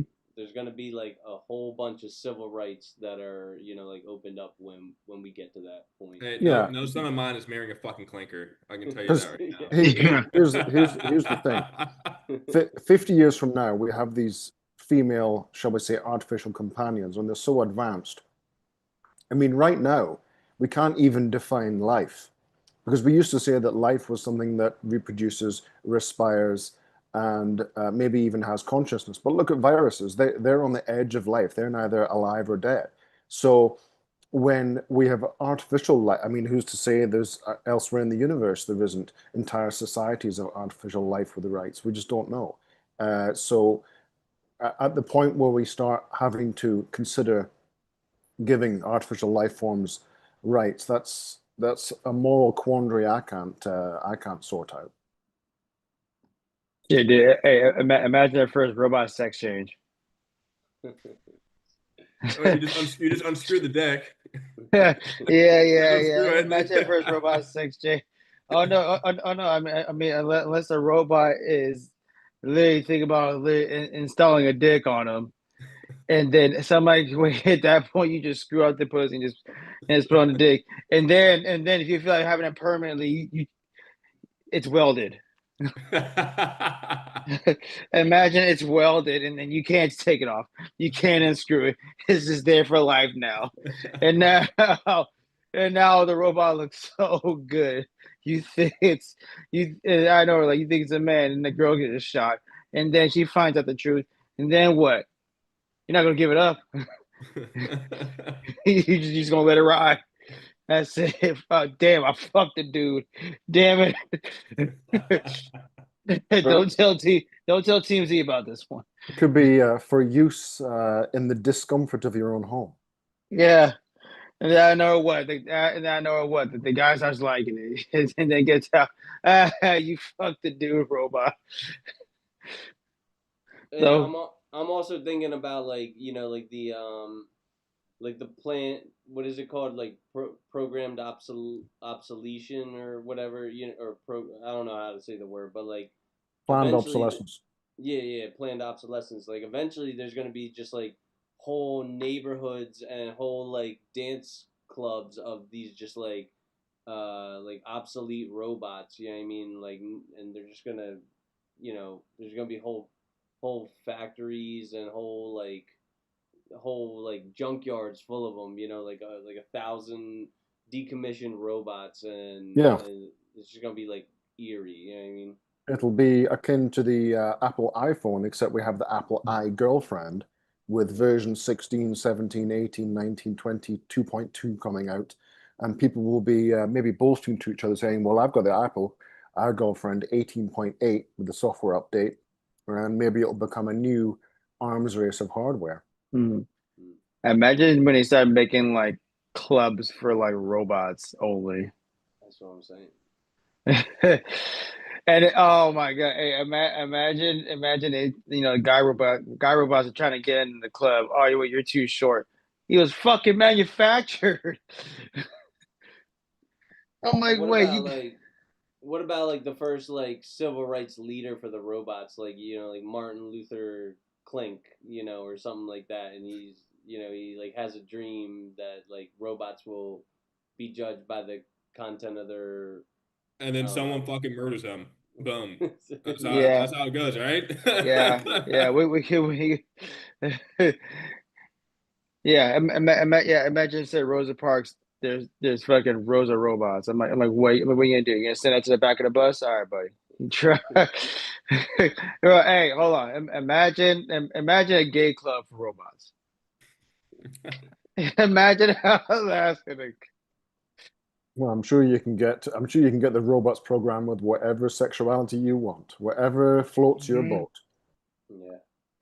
All Hence, right, hence, so I'm gonna get off this. I feel like we exhausted the robot topic, and let's talk about style, because I want Keith to give us a little bit of a lesson on style. So Keith, first start, we'll go from head to toe. For starters, you seem to detest ball caps. Is this like, you think it's an uh, American thing or what? It does originate in the North American continent, yeah. Do you think that it can be pulled off with class, or do you think that it's like inherently a low class look? I wouldn't say it's inherently low class. Really, the baseball cap was invented for a practical purpose, for playing baseball, to keep the sun out of your eyes as a protective piece of clothing, and also to signify to maybe people in the crowd, well, which team each player was, because obviously baseball was created at a time when there was no such thing as television. So when you're in the stands and the players are the size of, to you, they look 2 inches high, sometimes it isn't altogether that easy to tell which team is which. So obviously there's the demarcation of the sport team, what have you, on the cap and whatnot. So I believe, I mean, correct me if I'm wrong, it was primarily invented as a practical piece of clothing, and obviously it has its uses, but there is, and of course, increasingly the modern ways of style, as far as people's choice is concerned, may not, because there's certain rules with style, right? I mean, you used to say that when you enter inside or inside somebody's home or inside in general, it was generally good manners to take one's hat off. It was just the done thing. It showed respect to women and everybody inside. So technically, if you want to be pedantic, one shouldn't wear hats indoors. It's not the thing to do. But of course, this has softened over decades where people don't really care anymore. And I've got a baseball cap. I've got one baseball cap, and I use it either if it's cold outside. What team?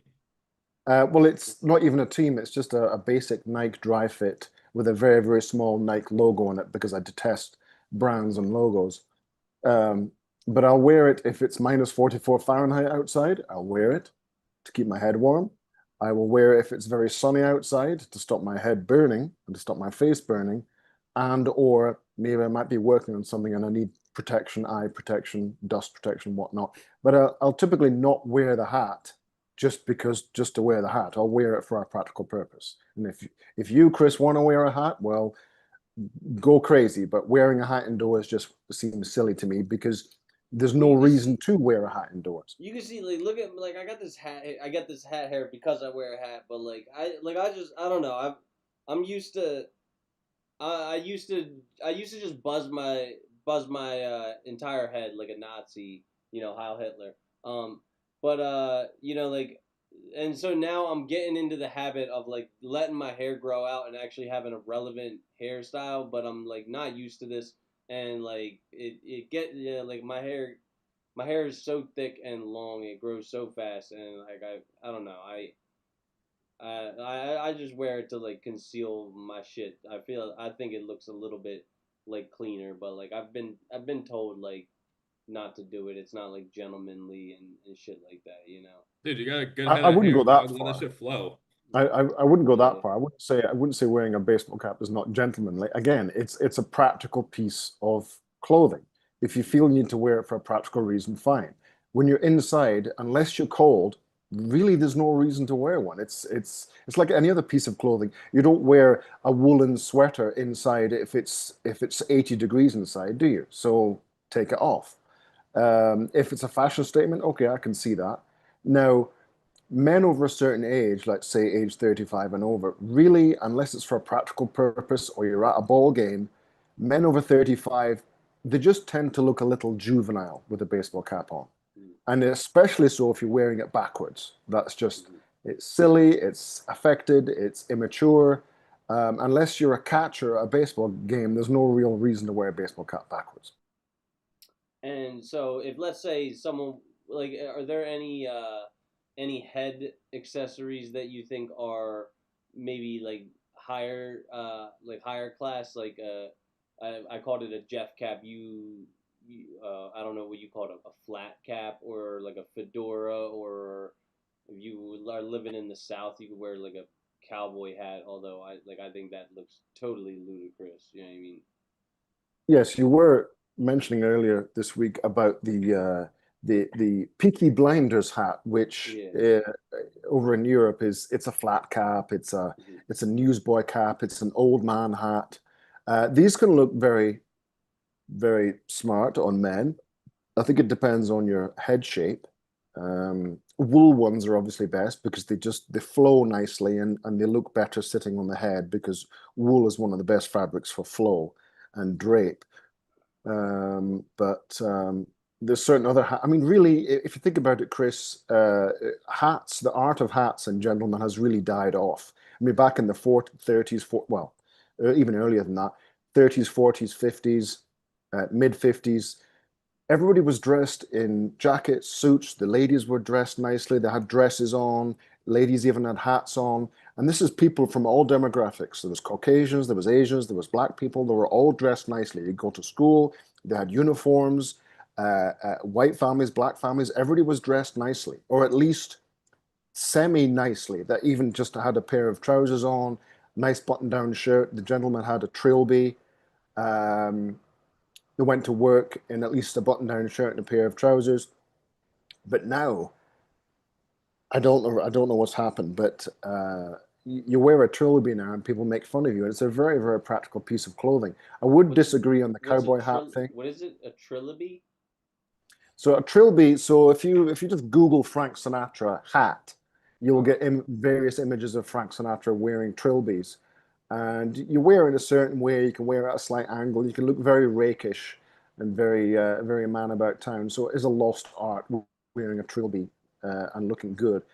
So it's like I like will, an Al Capone hat, kind of. yeah, yeah, Yeah. yeah. I will push back on the cowboy hat. It is a very, very practical piece of clothing. Obviously, up here in Calgary, Alberta, it's worn a lot up here, but literally because we have so many ranchers and beef farmers, it protects the head from the sun. It protects you from dust that's coming down when you're lassoing cattle and whatnot. So it is a very practical piece of clothing. And it's also, you can get hardened ones. So if you get kicked by a horse, the hat will take the brunt of it. So yeah, hat. I will say though, Chris, with wearing baseball caps, the trouble is it's an informal piece of clothing. Mm-hmm. So then when you wear a baseball cap and you have, say, a three-piece suit on, Yeah. it's not, it doesn't flow. It looks like you have no idea what you're doing. You don't mix formalities. You don't wear a tracksuit bottom or a tracksuit top with, say, I don't know, a very formal shirt. You just look like you don't know what you're doing. Yeah. What do you boys have any input? Like I see Brandon's wearing a hat. Like I feel like you want to push back, your team hat, right? Yeah, no, you know what? It just come from like I said, I've been in the fashion scene since 2012, from where I've worked in multiple clothing brands and fashion brands and whatnot. I do understand where Keith is coming from, to where it if you wear a hat, it really depends on like what you wear it with. Like from what Keith said, it could be a fashion statement. So, for example, if you're like out in public and you have like a nice black shirt, baby blue jeans, white shoes, or whatever, you have a hat on, then that's acceptable. Um, as far as like if you're wearing like a suit jacket or anything, I can see why it doesn't look good. Like even for my example, I think like a nice uh skull cap beanie, depending, and it also depends on your look as well. Like on my Instagram, I have one photo, from where I'm wearing a black suit jacket, black shirt, skinny jeans, black shoes, and a nice skull cap. But it's not a skull cap that goes all the way up. It's one of those that literally like presses and presses on the entire head, Mm-hmm. and that one looks good in that instance. But I can definitely see where he's coming from. Like if for hats, yeah, I think it's definitely very selective, and it's always even in fact to where a certain type of hat, like the one I have on, it's a six panel hat, versus like the regular like fitted cap or anything like that. There's certain hats, even in fashion that you could, depending on what you wear. Like so, I can definitely understand from what you're saying. Like I think that depends on the certain type of fashion you have on, that really caresses with everything. Like, yeah, like I said, you have a nice fucking like LV suit or anything like that, you ain't Yeah, gonna want to wear yeah. no hat. No, Yeah, yeah. you know what I'm saying? Obviously, Like, obviously, once you get into like tuxedo territory, it definitely is mm-hmm. like it starts to look out of place. What do you think of Henry, what do you? I see you're wearing glasses, Henry. Are those for like vision? No, these are from Instagram.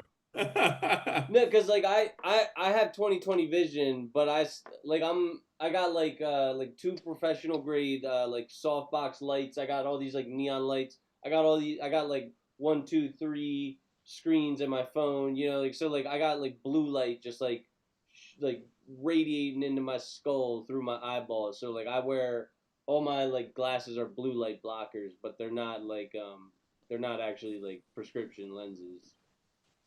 Yeah, for sure. They're just for fun. I think, me personally, I think, like obviously you need to dress for the occasion, right? Yeah. But I mean, like also like, like you can break the rules a little bit, depending on Hmm. what you're doing.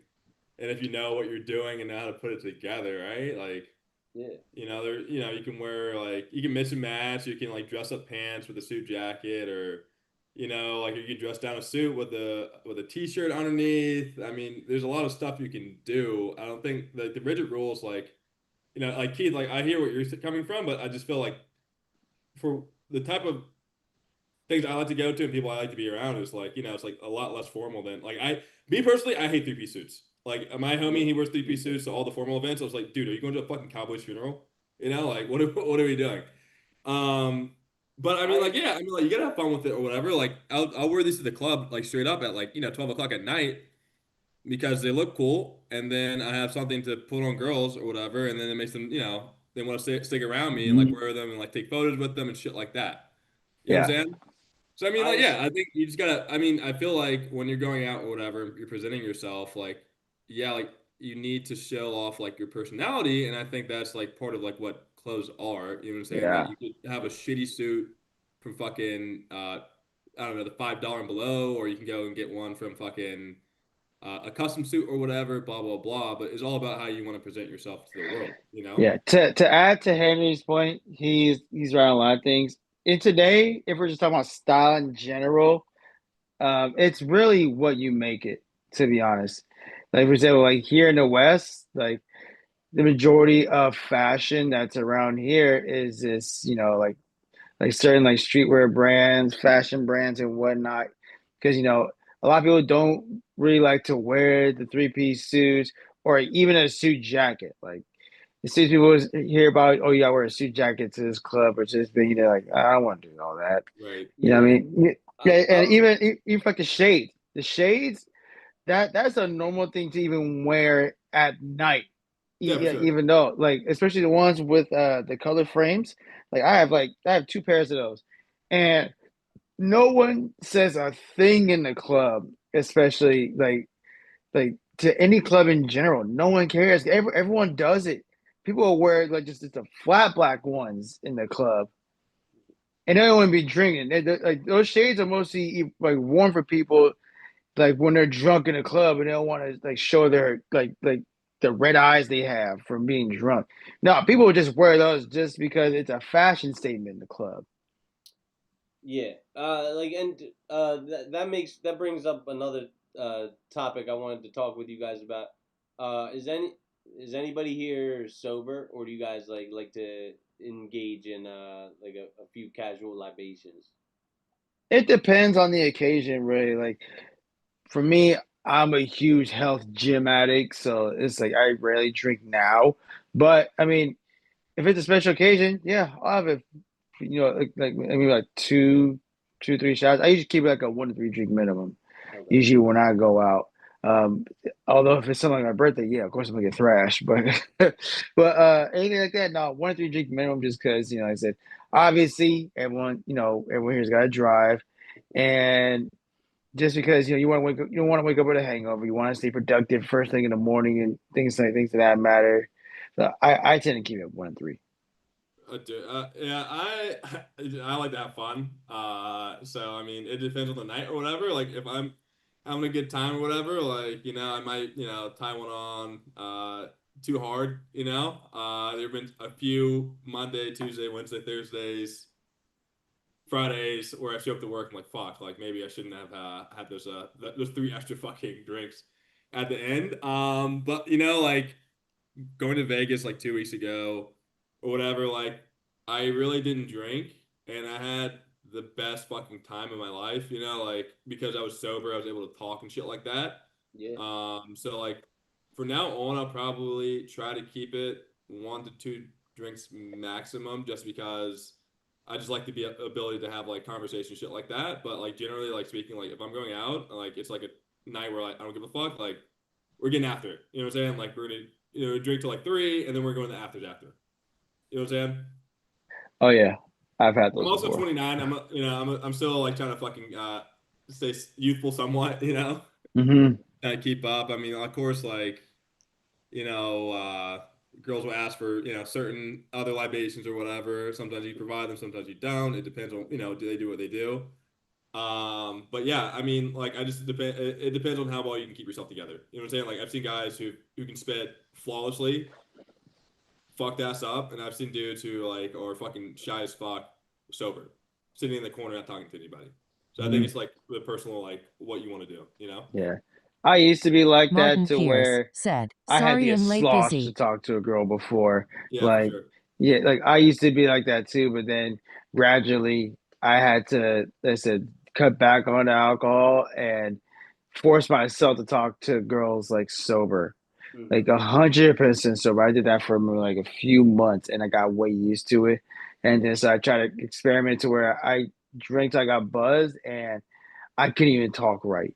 Yeah, Like I did a complete reversible trick on myself. yeah, So yeah, now yeah. I was just like, I'll have like they say, I'll keep like 3 drinks, get a nice little buzz going, but then that's really it.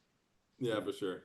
For sure. Yeah, it's the worst, like like when you're getting fucked up to talk to girls and shit like that, and like you get shot down, it's like fuck, I need another drink. And then you drink have another drink, and it just gets fucking progressively worse. And here comes that hangover for the next 2.5 days or Yeah, one and a hangover, half yeah, days. terrible now. Terrible. Oh yeah. Ugh. Terrible Yeah, the Martin first couple of Pierce days, dog. said, doing man on the street is helping me. Yo, Martin, I just got a portable microphone, so I'm gonna start this shit. Like, where do you guys think I should go? Like, I'm thinking outside of bars, college campuses, where else could I go to like do man on the street interviews? Is that I feel like that's probably enough right there. Tailgates.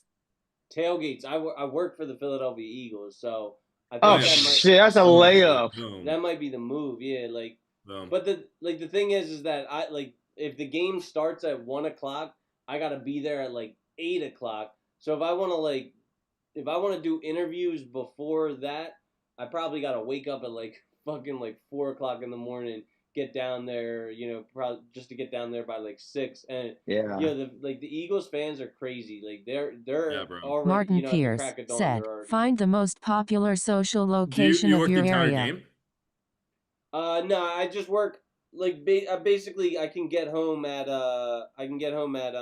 like halftime if I Oh want, yeah, so I can halftime. yeah. Yeah, I would just fucking just chill out in the tailgate section, or like me personally, like I love going to the club or whatever. Like that's like just where I like to hang out. Like I'll just hang outside of like the clubs when they're clearing out or whatever. Like I don't know Yeah, when the bars shut down in Philly or whatever, but like 1 o'clock, just see people like walking by and just chat them up.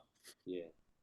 All Yeah, right. I would dare say I like go to like to the most popular area of downtown Philly, or is it downtown Philly, or if they have a downtown Philly, in general, just go to the most popular street, like where all like the college kids hang out at. And then I say like from there, like obviously there's gonna be nonstop girls walking around in general, so you got plenty of places to even ask questions, or better yet, if you get in good with like the club owners and things of that matter. They need that the their clubs in general always love content. So if you get in Yep. good with the club owners, ask them, hey, I do a lot of man on the street interviews, you know, and then I got some good notoriety on them. Maybe I can do it with some of the people in your bar. And then I can collaborate with you guys to get more reach Hmm. on your Instagrams. Yep. Oh, All right, Chris, I well. just sent you a video of a Philly fan on your Instagram. Can you share it on the screen? All right, I'll check it out when this episode's over. Or it's fucking nuts. Keith, Martin you're a Pierce said, oh, yeet. yo, what up, Martin? Yeah, we gonna do this together. You, me, Dylan. We're gonna be the men on the street of the men of action. Just doing those doing those interviews. I'm nervous, but I'm sure just like everything, you just got to do a couple of repetitions, and then before you know it, it's like Is that Martin from Kansas City? Yeah, yeah. I fucking love him, dude. Yeah, he's good, and he's one of those guys you can tell he's a little bit nervous. Like he doesn't look like he doesn't look like he's like absolutely like cool as a cucumber. But the fact of the matter is that he's like pushing himself out of his comfort zone, which I think that is necessary for growth to occur. Like Oh, for sure. you have to get For sure. uncomfortable. He talks to some hot girls though. I saw some videos he posted. This week they're pretty hot. I was like, okay, Martin. Yeah, like good for him. Keith, I know you Scotties love to engage in a little bit of fun drinking. Are you a drinker? Well, I don't really have a drinking problem. I don't have a problem drinking at all. But it is said that Scotland has two primary exports, maybe three: heart disease, despair, and drinking ourselves to death. I will say that I don't really drink much anymore. I mean, I used to manage pubs and bars for a living back in the British Empire days. And once one has done that, it really loses its shine. So I just drink for taste now. A couple of gin and tonics with a dash of Angostura, or what you could call a pink gin and tonic, because that turns that pink. You should try it. Dash of Angostura bitters is very nice. I am partial to a bit of gin because, fun fact, the majority of gin is distilled in Scotland. I used to like whiskey, but being Scottish, of course, I have tried almost every whiskey there is known to man, and I'm somewhat bored of it. If you like a wee bit of whiskey, the people that really do make good whiskey, surprise, surprise, is the Japanese, because they are obsessed with whiskey. They're, I think, the number 2 buyers of whiskey in the world. So God bless them, those fellas over there in the Oriental, or in the Orient, Latin for of the East, because that's what Oriental means. It literally means of the East. So when you say somebody is Oriental, it's not offensive. You're literally saying that they are of the East. That's what it translates as from Latin. The opposite is, of course, Occidental, which means of the West. Yeah, if you like whiskey, you should try Japanese whiskey. It's extremely, extremely good.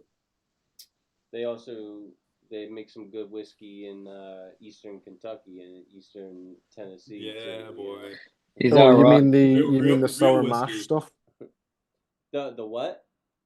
The sour mash, the more of a bourbon type thing. Yeah. That's not really technically whiskey.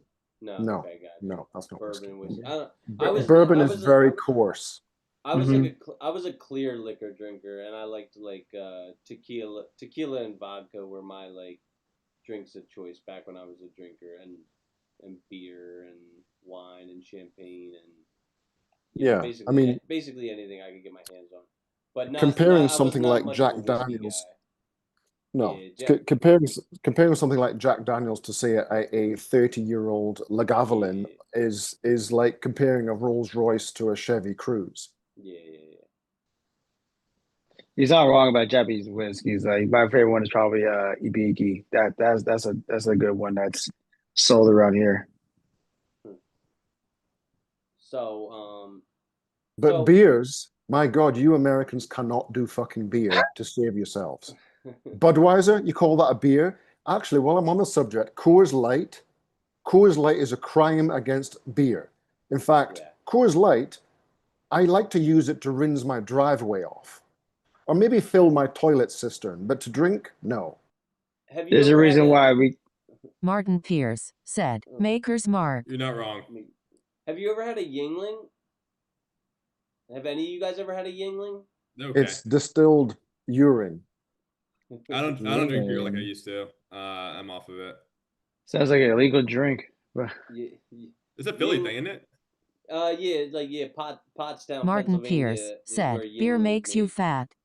Mexican beer beer is does terrible make as you well. fat. I mean, Mexicans cannot do beer. Oh shit, he said Mexican beer. I said, well, fuck it. Eh? He had me with the Coors Light and the Oh, Budweiser. I call Dos Budweiser a butt Equis, wiper. Dos Equis and Tecate. Those are the good fucking Mexican beers. Yeah, I used to drink. I used to drink it all, but not anymore. I haven't had a drink in like 3 years and 8 months and like 30 days or something like that. So Look, Good. I'm sure there's Ew. good Mexican beer, but I've yet to find one. I mean, I've tried Sol, that was flavorless. Corona, flavorless. I I love swear Corona. it's probably Mexicans just urinating into bottles and then putting the cap on it. Hola. What about Modelo? Ooh, I've never tried that. I good. should try that. There Maybe it you can be go. proven wrong. Ma- Modelo's, you can never go wrong. There's a reason why Modelo became the top drinking beer after Bud Light tried that trans bullshit.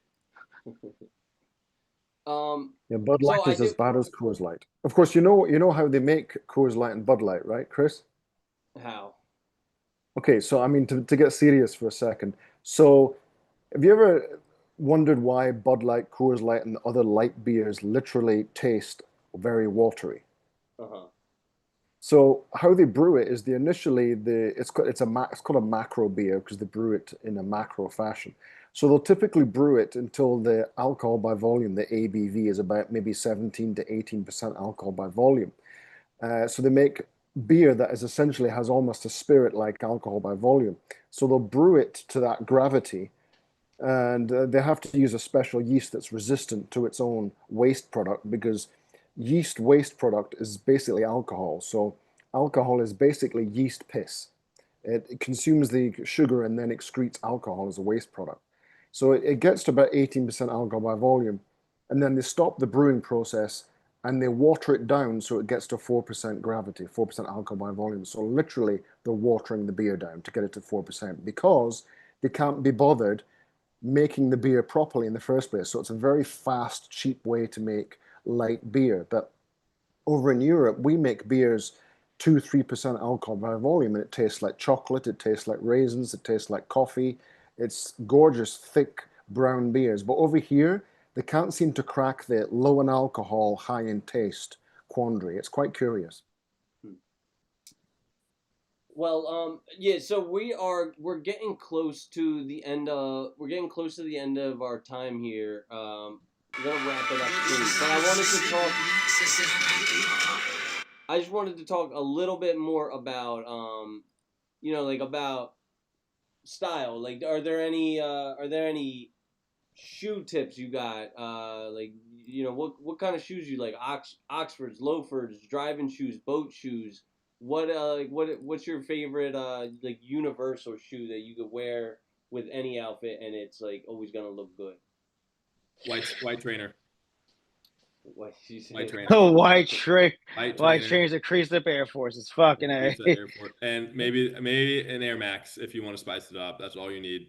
Oh, Air Max is where I draw the line. Air Max is Air Maxes are the shoes that you wear if we want to get from when you know you're gonna get locked up. Those are shoes. That's Is the that the reason black why Air the Force the Ones? game. Yeah, Air Force, especially the Black Air Force. Black Air Force ones, you caught a case. Yeah, But that's spicy. You know you're not shit when you're wearing those. yeah. You want to down the dumps. You ready to go rob somebody? Fuck it, we going to jail. That's what you say. But I mean, for me, I grew up a shoehead. So I mean, me myself, I do have my fair share of Jordans, Nike SBs, and whatnot. But if we're talking about like actual shoes, yeah, I'm going with like Stacy Adams and things of that matter for sure. Depending on what type of outfit I'm wearing in general. But yeah, as far as us, you can never go wrong with like the Converse CDG collab shoes. Especially yeah, for the guys that don't know, like the Converse with the hearts on them, like little hearts on the Oh, side. Commander Garcon. Yeah, Yeah, you CDG, can't go yeah. wrong with those. Those are Yeah, classic. Those are yeah, classic. those are the shoes you can never go wrong, especially going to like a club. You got to wear like, a little bit more of like a skinny jean look with a black shirt or a regular white shirt, gray shirt, things of that matter. You can never go wrong with those either. Okay. I'll say this too. I feel like if you're just trying to just get your style on point, I think, and you have money and you have no way of understanding it looking on the internet, I think every guy should walk into Martin a department Pierce store, said, Saks I Fifth, never thought I would have a shoe Bloomingdale's, collection. blah, blah, blah. Go to the men's section, and you tell the woman at the front, this is my budget. I need you to make me look good. And just let her bring you fucking close to the dressing room. Hmm. That's it. And then you'll learn from that what goes together, why it goes together, what your fit is. And then you can use that to build off of build your own repertoire and shit like that. You'll know what the look is, what style is, what goes together, why does this color not go here, why do these jeans go with this shirt and not the other way around. Yeah, even another tip for that. I would say like I would honestly thinking like not a lot of guys even use Google or like to the full power of it. Like Yep. it may not even like make sense when you type in like for images, then you get more of a better perception. So like you could look up things like slim black blazer, skinny jeans, with a black shirt and black shoes being worn on a guy, and immediately you'll have unlimited pictures of how that's got of how the style looks. Yes, Keith. Yes to black. Fuck that. No, fuck it. But no, I mean, Martin you could Pierce it could said, be any yes, color ask really. women for It could be like Giddensix a a cheat varsity code. red, navy blue, gray. Like it was any specific style of gray. Anything, any color you desire, really. You could type those type of things into Google. You'll get multiple matches of what you think fits you. And no more Dior Sauvage. No more Oh, Dior Sauvage. fuck that shit straight up. That is like you give your fucking little brother his sophomore year before homecoming some cologne to put on. It's not grown. I'm gonna have to check my cologne collection and see if I got any of that. I don't. Toss it. Toss it. Toss it. Start Okay. rocking like Tom Ford, Hermes, like good shit. Something that I shows you have a nut sack. this month I've been rocking Versace, and I went out to the bars last weekend with some Versace Eros on, and my lady friend said, I walked into her bubble for 1 second. She said, like, what are you wearing? Is it like Versace Eros? And I was like, yeah. And she's like, that's my favorite scent in the world. You know what I mean? And so like, That's because your fucking a toxic ex-boyfriend used to wear it. Mm-hmm. So before we depart, Keith, are there any tips that you have for guys that are trying to ball on a budget? Because I know you and me, we're not Mr. Who's Annie's dad, like Mr. Money's-worth or whatever. Oh, We're Daddy Daddy Warbucks. Warbucks. Daddy We're not Warbucks. Daddy Warbucks. Warbucks. You know what I mean? Like I'm not Scrooge McDuck. How am I supposed to how am I supposed to look good for an affordable price? He's gonna shame us. He's he heard enough of our fuckery. He heard enough bullshit. He about to He go is like off. you don't. He was on my ass in the comments already. He's about to fuck me up. Go ahead. Let me hear it. I mean, look, Chris, Henry Brandon, it's not rocket science. With men's style, less is more. Really, there's so many. I could go on this. I could go on about this for hours, but really, eh, the biggest mistake men make as far as dressing themselves is thinking that fashion applies to them. Fashion does not apply to men. Fashion is for women and children. Style is for men. So when a man wears an ensemble, if you notice the outfit first, then the man, you have made a mistake. A man's ensemble, you notice the man first, then the outfit.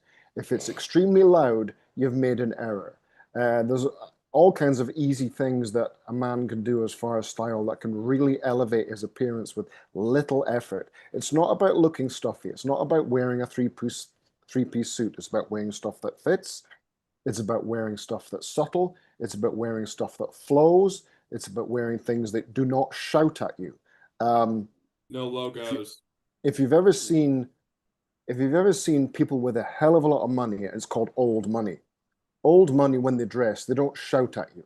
Old money whispers. New money shouts at you. So you'll notice, and I'm going to call Miguel out, one of our MOA guys, he likes to wear those Guess tops with the Guess. No, is it Guess or is it, no? It could be Gucci. That's what I'm thinking of. You ever seen these Gucci golf shirts with the loud Gucci logo everywhere and there's lime green across it? Yep. Yeah. They make that for the people that don't know that true style is quiet. It's very gauche. It's very tacky.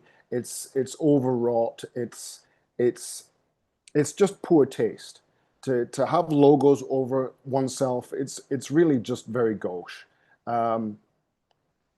So that's where I'm going to go with there. Secondly, I will blow your minds. Do all of you have a white trainer or sneaker to hand? I actually don't think I do. I think Henry had one. I have So I'm going to two. blow your minds. I don't. So, yes, for example, so if you look underneath the tongue where it's facing the foot, Yeah. there might be a label, and Yeah. there's usually two symbols. There is one symbol if it's a diamond shape, and there might be another symbol, and it kind of looks like a hide symbol, like, you know, one of those rugs on the floor that it's come from a cow, and Yeah. it looks like it's a cow skin. So that logo means it's leather. If it's a diamond shape, that means it's plastic. Now, 80% of trainers, or as you Americans call them, sneakers, are plastic. You're literally wearing a plastic bag around your foot. You might as well wear a plastic bag around your foot because you're literally wrapping your foot in plastic. Yo, My these student are had this. these are the So that will Donovan be Mitchell so that will be a Mitchell plastic top. spiders. These shits Yeah. are like fucking fly, dude. I don't give a And fuck how much what are nobody those? says. What? So those are probably a white plastic PVC top. For example, Nike Air or Nike, those white trainers that little girls like to wear. Those are probably likely plastic. So literally, you're wrapping your foot in plastic. So if you're going to wear a shoe, wear a real shoe made with leather. You can actually buy white sneakers that are made of leather. I think you can get them. I think there's a manufacturer with an alligator as a logo. I can't remember what the manufacturer is. Lacoste? So they make literally real white leather trainers. Now, unfortunately, Lacoste are a little more minimalist than your average white American trainer. They don't look like moon boots like you guys like to wear. So they're a little Oh, more shit. subtle.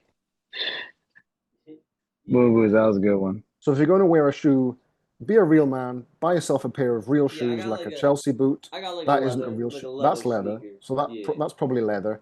But get yourself a real shoe. Get yourself an Oxford. Get yourself a Chelsea.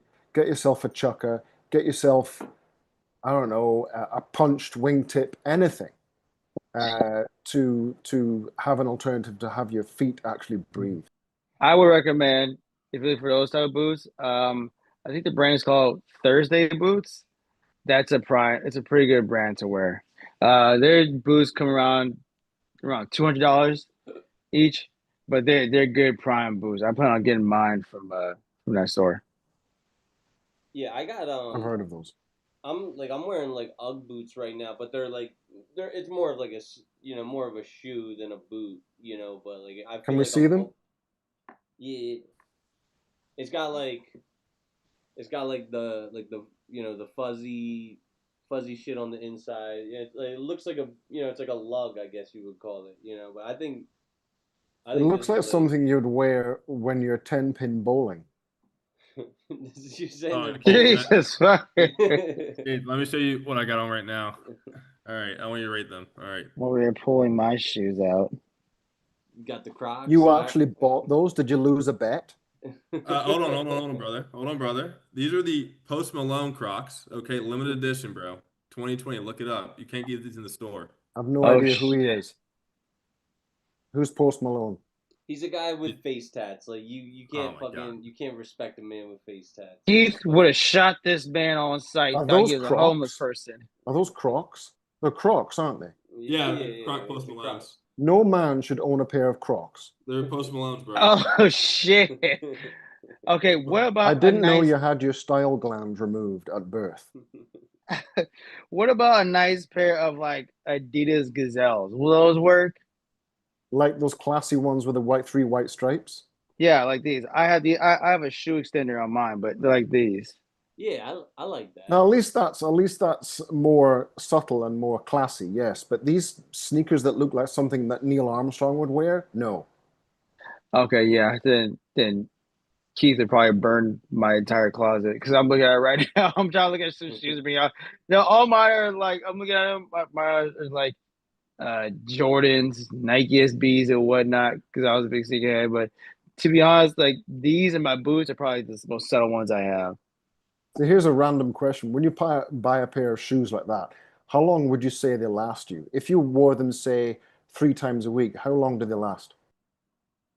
Um, How many years? years. Let's say 3 times every years, maybe. I would say 2.5, maybe. Well, that's because I clean my shoes every time I'm done wearing them. But let's take a solid maybe 2.5 years if How you're long wearing is them she like every few supposed to days. last you? Henry, how long do your sneakers last you? Oh God, I mean, I rotate through like a pair of like 5 or 6, so probably 2 years, 3 years if I'm really light on them. I buy shoes to throw them away. Like I'm really Yeah. rough on my shoes. But I if you got were to continue to wear them and just have some decent wear on the soles, maybe 4 years tops, right? Oh yeah, maybe. Yeah, maybe. You want to know how long my one pair of shoes has lasted me? A decade. 14 30 years. years. Really? Yeah. Fucking, I've got one pair of shoes that is 30 years old and I've Do you worn it three recouple them times a though? week. Yeah, you basically buy yourself a pair of handmade English shoes. They've got Goodyear welts, and every time the sole wears out, you get a new sole put on for just maybe $100, and you get another 10 years of use out of them. that's like crazy. I don't like. I don't buy fucking. I don't spend $100 on shoes. You know what I mean? Like I got like a lot of shoes, so I don't wear one pair of shoes all week long. You know, like I'll wear in one week yeah. I'll wear 7 different shoes. You know what I mean? Like Oh, talking about that, Chris, here's a fun fact. When you're wearing shoes, you should never wear the same pair of shoes twice in a row. You should yeah, alternate them and let the other pair dry out for at least 24 hours. Mhm. I think another thing to forget is that I think it also comes with age too. Like probably, when you're younger, you just want to cop like Nike SBs, Jordans, and whatnot. Like I've had the same size for years, so that's like so able to have them, and I have like damn near 26 pairs. But I think as you go into age, I think you just want to look into more of like the boots, Chelsea boots, and things of that type of style, because then as you're getting older, you don't want to dress like a kid still, So yeah, in time, like you do want to have a nice pair of Chelsea boots to go with a nice blazer, or even if you're going out just with a t-shirt or something, like you could have like a nice like polo button up with some jeans and boots and whatnot. There's multiple ways to where you could symbolize like more of like a grown fashion look. Yeah, and I will bounce off what you just raised there, Brandon. You were talking earlier. Mine's gone blank now. No, it's gone. Never mind. Oh yes, well, you were talking about no, shirts and whatnot and suits. I will say that yes, you can wear a t-shirt with a jacket, but really, and I'm not. Don't get me wrong. I'm not. Nobody made me style God. Nobody died and made me style God. But there is all the rules can be bent, and there is nuance. For example, if you wear a jacket with a t-shirt, you have to make sure the jacket is reasonably casual. So again, it's all about modifiers. You wouldn't wear a $1,800 Savile Row pure wool 130s Italian wool navy blazer with a black t-shirt. Because number one, you shouldn't wear black and blue. Those don't go together. Yep, I So agree. don't do that. If you're going to wear a jacket and a t-shirt, number one, try and use a polo because the golden rule is you should always try and wear a collar with a jacket because it helps protect the jacket from the oil on your skin. And the more expensive the jacket, the more likely you should be wearing a shirt with a collar because you don't want to ruin the jacket, number one. Number two, the more formal and more structured the jacket, the more likely it is you need a shirt with a collar. However, to go on the other extreme, if you're Don Johnson, Miami Vice, and it's a linen jacket, it's unstructured, it's cool, it's flowing, it's a bit more easygoing looking. Sure, okay, wear a t-shirt. That goes. I can see where you're coming from, yeah. And another point you said is to at the end, like if you're somewhere in like Miami, you see the way people dress, obviously suit jacket, shirt, like more like I guess you can say business casual type of look for sure. But also, if you're going to a place like say a place you go to when there's like more high status situations going around, you want to definitely look dapper from like head to toe, Martin you know, Pierce said Don and I think Johnson's that's style where was on more point. of like even like the whole tailored suit jacket, and I said make sure the collar is nice and snug to where I said it doesn't stretch out or anything in that matter. Yeah. Even like the pants, if you want to go for nice suit pants, or even if you're going for just regular pants, like make sure, like I said, they're fully like they're full on tailored, or like I said, snug to your legs. Like I said, also if you work out, you want to show off that leg area as well to make sure because to make sure you show the full body build from the suit jacket all the way down to the pants. Even the shoes you're talking about, like I said, that's where you carry the nice Chelsea boot. And that's the best part about the Chelsea boots is that also like there's no laces, so you can take the slim part of your pants, put it right over. So now it's also the fact that it won't look bulky in the ankle area, from the laces and whatnot. So I think that I can definitely agree with what you're saying to where like the smallest parts matter on like a more of like a grown outfit. Exactly. There's certain little things that you can do that are easy wins that are inexpensive.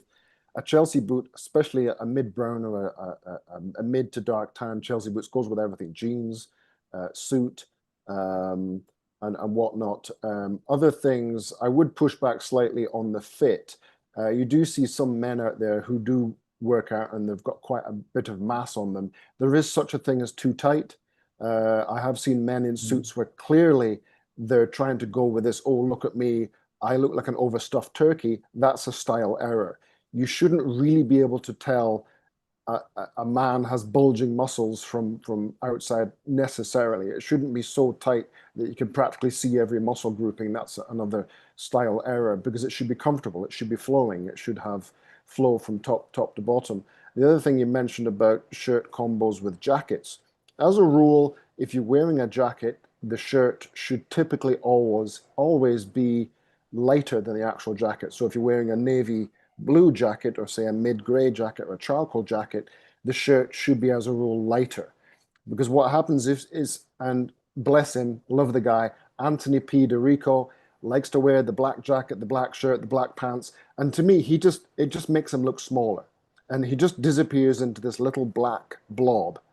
And it doesn't do his height or his build any favors. If he was wearing a navy jacket and a mid-tan trouser with a white or a pink or an ecru or a cream shirt, what happens is it creates that V, but by wearing a black shirt and then a jacket, you're blocking off that V and it's making it a blob. You should be Yeah. drawing that V draws the eyes up to the man's face, and it helps widen the torso. So that's a style error. Always try and get a lighter shirt than the jacket. Um, but maybe also have a nice silk pocket square of a contrasting color. For example, navy, you could put a bright orange silk pocket square in the pocket. Don't wear matching ties and pocket square. It looks very box set that your mother's got you. Yeah. Always make sure the pocket square is different from the tie if you're wearing a tie. But I could go on about this hours, so I will not, Chris. Well, Thank that was you. well said. No, we this was a great episode. We are actually in overtime now, so I'm gonna try and wrap this up real quick. Just a quick word from our last sponsor, guys, and it's time we talk about a pressing issue. we all know that as men, it's our duty to perform, whether it's at the trading desk, on the gridiron, the hardwood court, or inside the illustrious bedroom, fellas. There's no description that does justice to the confidence boost you'll receive when you blow the back off your girl. So how are you going to do it? With a little limp strand of rope? I don't think so. Do you want to be the safe option? Do you want her to settle down with you after she's had her fun in the big leagues? No, you don't. So why are you going to battle in the bedroom with groggy privates? The only blue pill we endorse at the Good Faith Podcast is It's Mr. Nasty Time blue pills. And yes, we're talking about those little blue pills that make you run, Forrest, run. Get the enthusiasm that Jenny has for that gang of Black Panthers and Wall Street stockbrokers, not the tepid tolerance she has for Forrest. Forget about overpriced Hims, Romans, and Blue Chews. It's Mr. Nasty Time is the real deal at an amazing price that won't let you down and can't be beat. And I know what you're probably thinking. But what if I take these and she cancels on me and then I have a fucking rager all night? They're a lot more mellow than you'd expect. I've tried these and you can pop one or two over drinks and appetizers, all night, and it's not going to give away your position. Or due to the quick acting effect, just go to the bathroom, pop one or two in right before magic time, be fully equipped to perform. Just like all the expensive name brands, Mr. Nasty delivers his products in discreet packaging but for a fraction of the outrageous cost that the others do. Around here at the GFP, we're about leveling up, and why not level up your sex life and check out It's Mr. Nasty Time to get your mojo back. Scan the QR code on the screen or hit the link in the description and guarantee yourself unrivaled pleasure. When her dual mating strategy has her playing picky-choosy between the little nice guy who's sweet and, cute and kind, or that bad boy who knows how to fucking lay it down, you know what I mean? You know exactly who you want to be. You want to be the bad boy. You want to fucking handle your business. You want to have your mojo. You want to be on point. So call It's Mr. Nasty Time. And at this time, guys, did we lose? Oh, there we go. All right, cool. At this time, guys, do you want to share any closing remarks you might have? I usually do like a conclusionary question, but it's really long, and then yeah. So all right, how about this? I do like to offer my guests homework assignments. So I want you guys to be the suggesters and the connectors. So I'm asking you guys all to promote the ever-living fuck out of this episode. If you got a sister or a cousin or, a homie or, brother or whatever, fucking, my mom and dad and sister watch this show. I don't know if you guys want, your moms, dads, and sisters to be watching us talk about robots that we're fucking and, like stuff like that. But anyone who you think would enjoy this, could you guys please send them a link so I can maybe grow the channel? I'm on it. Sure, brother. All right, good looks. And then secondly, also like similarly, could you be like a connector? So if you have any friends that would be interested in being on my podcast, just tell them to reach me on Martin on Pierce Instagram. said, "Yeet." Yo, what up, Martin? Thanks for being here, Martin, and I look forward to Martin's coming on the podcast Fuck yeah. eventually too. But yeah, like if you guys have anyone who would be a good guest on the show, feel free to tell them to hit me up, and I would love to have them. Yep, I got it. Oh, yo, Martin's my next guest. Martin is coming on August 17th. That's when I'm having Martin on. So that's You this should Sunday. ask him about his army days. About his army days? Okay, good to know. Ask him about TRT. I want to hear his experience.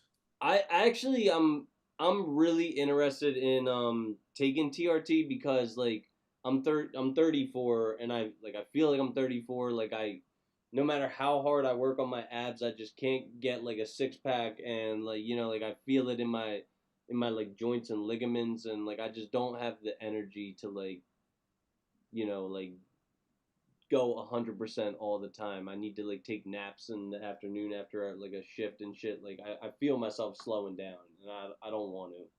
I don't have that problem. I've got the body of a 22-year-old. Good It's in for the you. freezer. Oh, yeah. Maybe cook medium rare.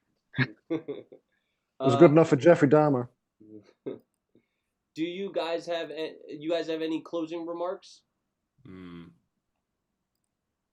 No, I don't. Last one I gotta say to the guys out there: always stick your dick in crazy. Just wear a condom. Oh, Or don't. I say always wear a condom no matter what, because I mean, like a high value man. If you read The Setup by Dan Bilzerian, you think Dan Bilzerian was just sticking his raw meat in like all of these girls? No, he was always wearing a condom. You think Drake is like sticking his raw meat in all these like little fangirls? No, Drake is wearing a condom, and then he's taking the Texas Pete and he's dumping that shit in his condoms because girls are dying to get a hold of like high value man nut. You know what I mean? So you gotta protect your seed. You know what I mean? You don't want some torta to like fucking have your kids and then your bloodline is all fucking muddied up by like fatness. Like Well, why Yeah. were you with the torta to begin with? it's like I Dark agree, times. but some guys What is a like a torta? slump buster. A torta is a short pudgy Dougie Fresh Latino. Fresh said, Oh, haha. sounds like a Pokemon to me. Fucking They're tortilla built like chupano Bulbasaur, so evolution. you're right. Yeah, I know, yeah. So I'm halfway Snorlax. there. Snorlax. Yeah, built like Squirtle. Yeah, but yeah, I'm just saying like don't impregnate anyone until you're ready to impregnate them. You know what I mean? And Yeah. I think it should as a God fearing Christian, I really think that it should be, you know, within the confines of a loving marriage under God. But like, you know, I understand mistakes happen and shit, but like you don't wanna put a young lady in that type of position where she's contemplating, you know, abandoning her career or maybe aborting your child. Like, you know, it's so much easier just to fucking put on a Jimmy cap. And Yeah. another thing is like fucking like guys are always like, oh, if it doesn't feel as good when I'm wearing a condom. Like I've never had an orgasm where I was like, you know, that orgasm was like not that good. You know what I mean? Like, and I've never had an Chris, orgasm where I was what? we're talking about you're talking about tortas. How would you get 100 Pikachu on a bus? Your Pokemon. Fucking Oh dear. I get oh we could go for another fucking 2 hours if we like started telling all of our jokes, but I got some good jokes. I'll save them for the Tuesday calls where I don't have to worry about them like getting me canceled and shit. All right. But yo, guys, I really want to extend my gratitude to you all. Like, thank you for being here. Thank you for, you know, being engaging and being good conversationalists for the last 2.5 hours. This was great, and you know, I look forward to you know, building a relationship with you all. You know. Yeah, this is fun. This is definitely fun. Definitely All fun. right. All right. I'm gonna go back into the outro mode and. All right, guys, we're gonna wrap it up.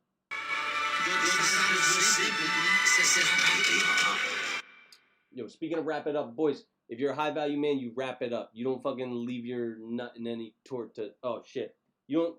Did my fucking headphone die? I think it might have. You don't leave your nut in any torta. You might, you know, you might put your pecker in one, but don't fucking nut in it. Guys, our next episode, like I said, is August 17th. I got Tyler, Martin, Dylan, Eric scheduled. You know, we all know that man makes plans and God laughs. So who knows if they'll all be available, but, you know, that's what's scheduled. I'm letting you know that if you turn on the notification bell, then you'll just be notified when we're live and you don't have to worry. Yeah. Once again, we want to humbly thank our listeners and pay them ample gratitude for their patronage. Without you guys, we wouldn't be able to have such a high quality interactive show. So thank you, audience. I'd like to take this time to remind all of our listeners that we're spreading like a virus. The Good Faith Podcast is now officially on YouTube with video there. Also Apple Podcasts, Pandora, Spotify, RSS.com, Amazon Music, Samsung Podcast, Listen Notes, iHeartRadio, and Patreon. On Patreon, we're working to build additional value for the multiple tiers of donors with special content, super chat priority, VIP in-person meetings. We do value your attention, so thank you for quieting your TikTok brain for the last 2.5 hours. This is a reminder, if you feel you got any extra value from our show, it takes basically zero extra work to like and subscribe. It'll move us closer to our goal of having thousands of subscribers. It'll bump us up in the algorithm. It'll expose us to more potential listeners. If you guys want to share us with more of your friends, we would be absolutely delighted to extend our outreach. The quickest way for us to broaden our exposure is for you listeners to each share us with one friend. That's all, just one friend. We appreciate it from the bottom of our hearts. If you live in the greater Philadelphia area, you want to come on the show, hit me up in an Instagram DM at Christopher Bulick. The Patreon link's in the description. All proceeds will go towards rent, food, electricity, new computer equipment, and my cat's medical expenses. My cat's a fucking epileptic, so if he doesn't have, I forget what the fucking medication is, but if he doesn't have it like twice a day, he'll have a seizure and perish. To all of our faithful audience, we wish you a wonderful weekend, a happy and healthy lifestyle. To all of you, we bid you goodbye.